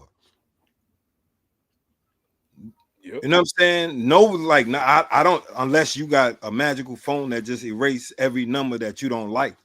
No, he playing fake goon calls on the phone, so he ain't got time to answer her calls. This is ridiculous. Yeah, right. It's really ridiculous. He should, like you said, both of you, Gutter and Sister Keisha, he should have called her, and they should have had a conversation. Yeah, that's your daughter. It's like I'm not, bro. It's like this, especially because if my daughter feel away and say some shit, especially with me being away a lot out of her life, nigga, sometimes you deserve it. You just got to eat it. Yeah, exactly. You got to eat it. If she frustrated with me and say, "Oh, my dad was locked up for all this time and this, that, and the third," what the fuck can I say? Because I was locked up for all that time. Right. Nigga, you got to eat that. Yeah. Everybody and make it a personal mission now to like be around. Yeah, that's what I'm saying. It's like everybody know, nigga, I'm with my grandkids and because my daughter is working. You know what I'm saying? So I'm with the extended version of her. You know what I'm saying? And who's supposed to know better than him? At The least psychological on the day. I mean, Who's supposed to know better than him the psychological impact of not having your father around? Isn't this what he talk about? All the time. All the time. That nigga's a con artist. Yeah. So now you've been out. Now you've been put on Front Street. And again, instead of going on the Breakfast Club, Philly niggas need to doing the baddies, go to a parent-teacher conference. Parent-teacher conference. Apparently you ain't been in none of them because she said you ain't never been around. Period. She said no birthdays, no graduations. What part of Philly he from? I don't even know. North Philly. Yeah, he need to catch him and shave that beard. Make him look like Rick Ross when he was in the CO. Oh my gosh. I hope they do get together and maybe he can be an actual father to her since they say that he hasn't been around. That would be good. You know, the sad part, and like I was saying, even about Sucker Polite, again, gonna reiterate this Women's History Month. But I think a lot of times, and I had to take account for my actions, when I got jammed up, it affects your children, particularly your daughters. Your sons, boys pretty much learn how to navigate. Girls, they need daddy or father figure. And when these dudes do goofy stuff and get themselves jammed up, seldom do people really think about the impact it leave on the little girls. When Polite did that sucker stuff he did, not only did you hurt somebody else's daughter, but you hurt your daughters as well. And your daughters are innocent. Even if we don't care about you, your daughters ain't do nothing to us, man. And they still deserve protection and covering. You know what I'm saying? And this is what's wrong with our society now, because we don't look at the children as our children anymore. So if something happened, that's his kid, that's her kid. I felt for Dr. Umar's daughter, you know what I'm saying? Because I got daughters. And like I said, with girls, you always gonna have a challenge, but as the leader of the family, before you even be the leader of the community, as the leader of the family, you gotta have some type of ethics with you, some type of integrity about how you address it. And grace. Yeah, and grace. You gotta remember that would be like me, like laying down all these laws to my daughter and not thinking about how I came up. Right. My nigga, I never listened to my moms. You know what I'm saying? For me not to give my daughter grace, you know what I'm saying? And not understand as a teenager, this is just your rebellious years.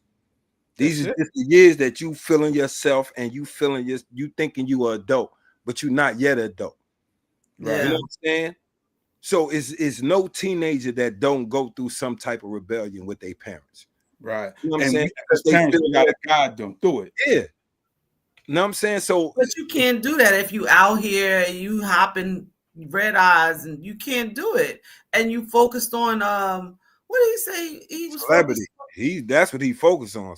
He chasing cookies. He wants some cookies. Not only that, he was advocating. I mean, that comes advocating having multiple wives. Yeah.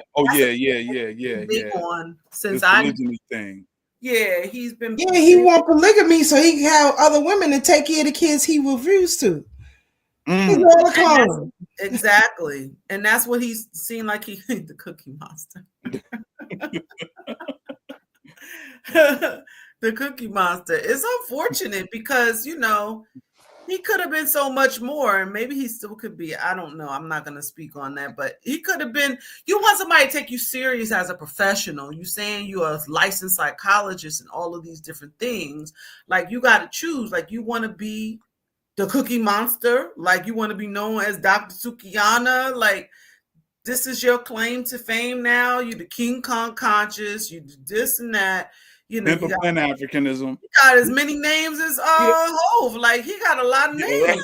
And Diddy, he got more names than Diddy. They got more names than a rapper. Yeah, right? Like the other nigga. What's cuz name from Texas? Who that? Charleston White. He did the same shit. Like he saw he couldn't get famous doing the conscious type stuff. Yeah. That nigga flipped the script. Fuck that, nigga. I'm going to get this sack. But he unapologetic. So I don't trip on cuz. Right. You know what I'm saying? Because he unapologetic. He tell you exactly what he did. He nigga, do. rappers, these niggas is famous and I ain't famous. All the shit I did for the community and I ain't famous.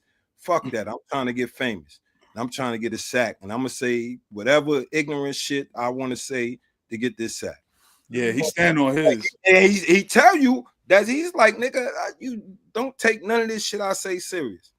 Yeah, I heard him say, you know, I was trying to do this, and when I was saying this, nobody was listening. Yeah. You know? Right. Now y'all listen to me say a bunch of ignorant shit, but he'll put in a bunch of points in all the ignorant shit he said. Right.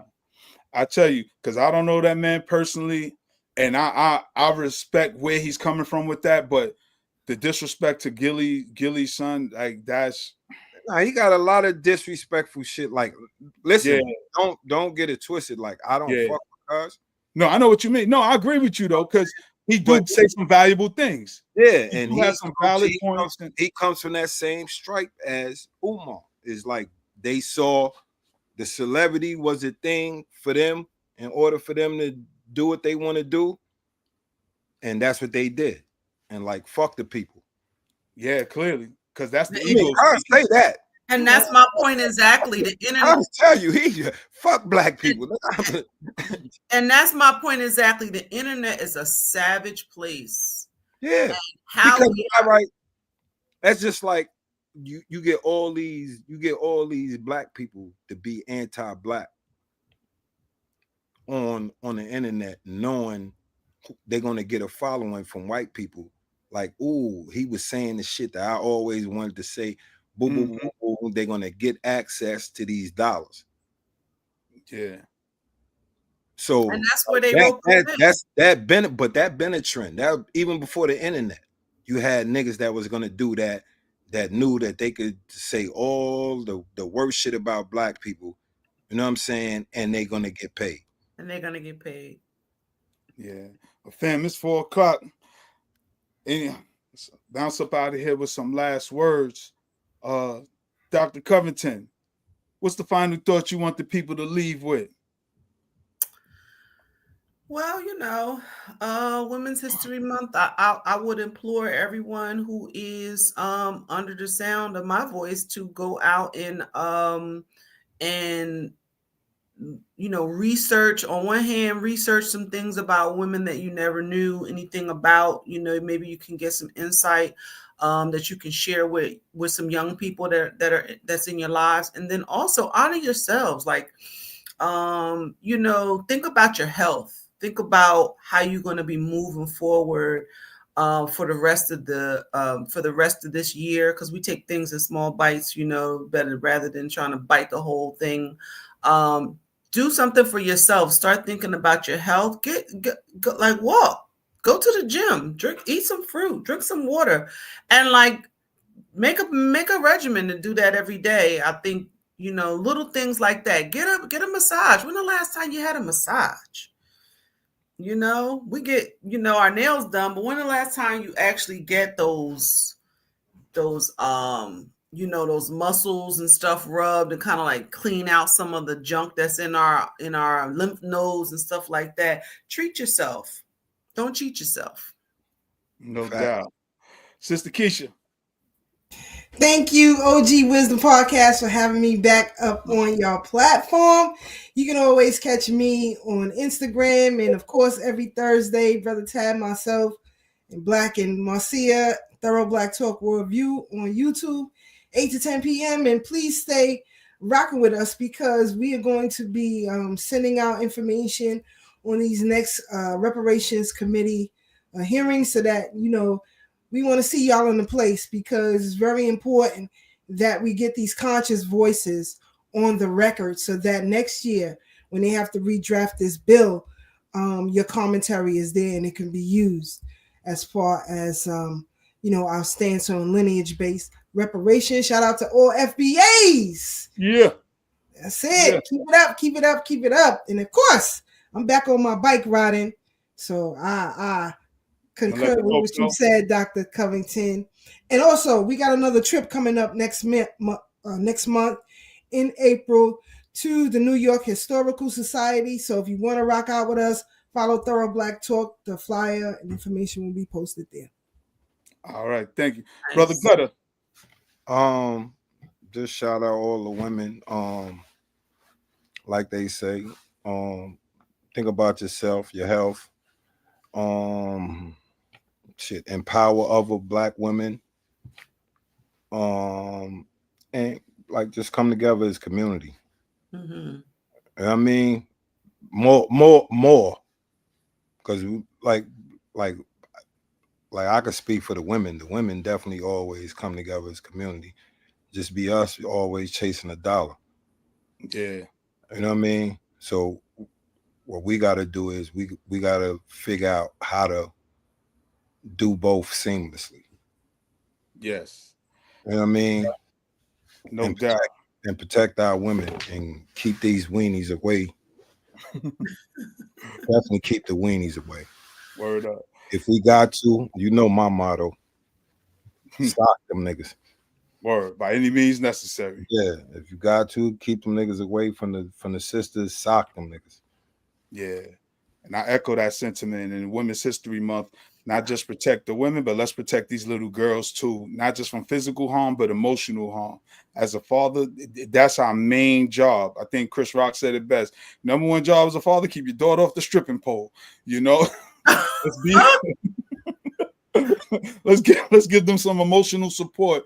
I mean, we laugh and joke up here, but we dead serious about that. You know what I'm saying? Let's protect our little girls so they don't grow up to be broken women. And when weenies come around them, they can spot them a mile away. All right. And even if you don't have your father, maybe an uncle, maybe your grandfather, you know, maybe a stepfather, but get a real strong man in your life that's gonna love you for who you are.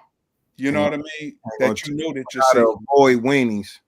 Yeah, that's gonna teach you who to avoid because it's getting nasty out here and it's just getting worse. Yeah. But we be back next Sunday to continue conversations like this and more. Don't forget to like, subscribe, and share. We want to thank y'all for rocking out with us. Y'all stay up, stay blessed, and stay true. Peace. In this stream, hold on, where we at? Here we go. All right.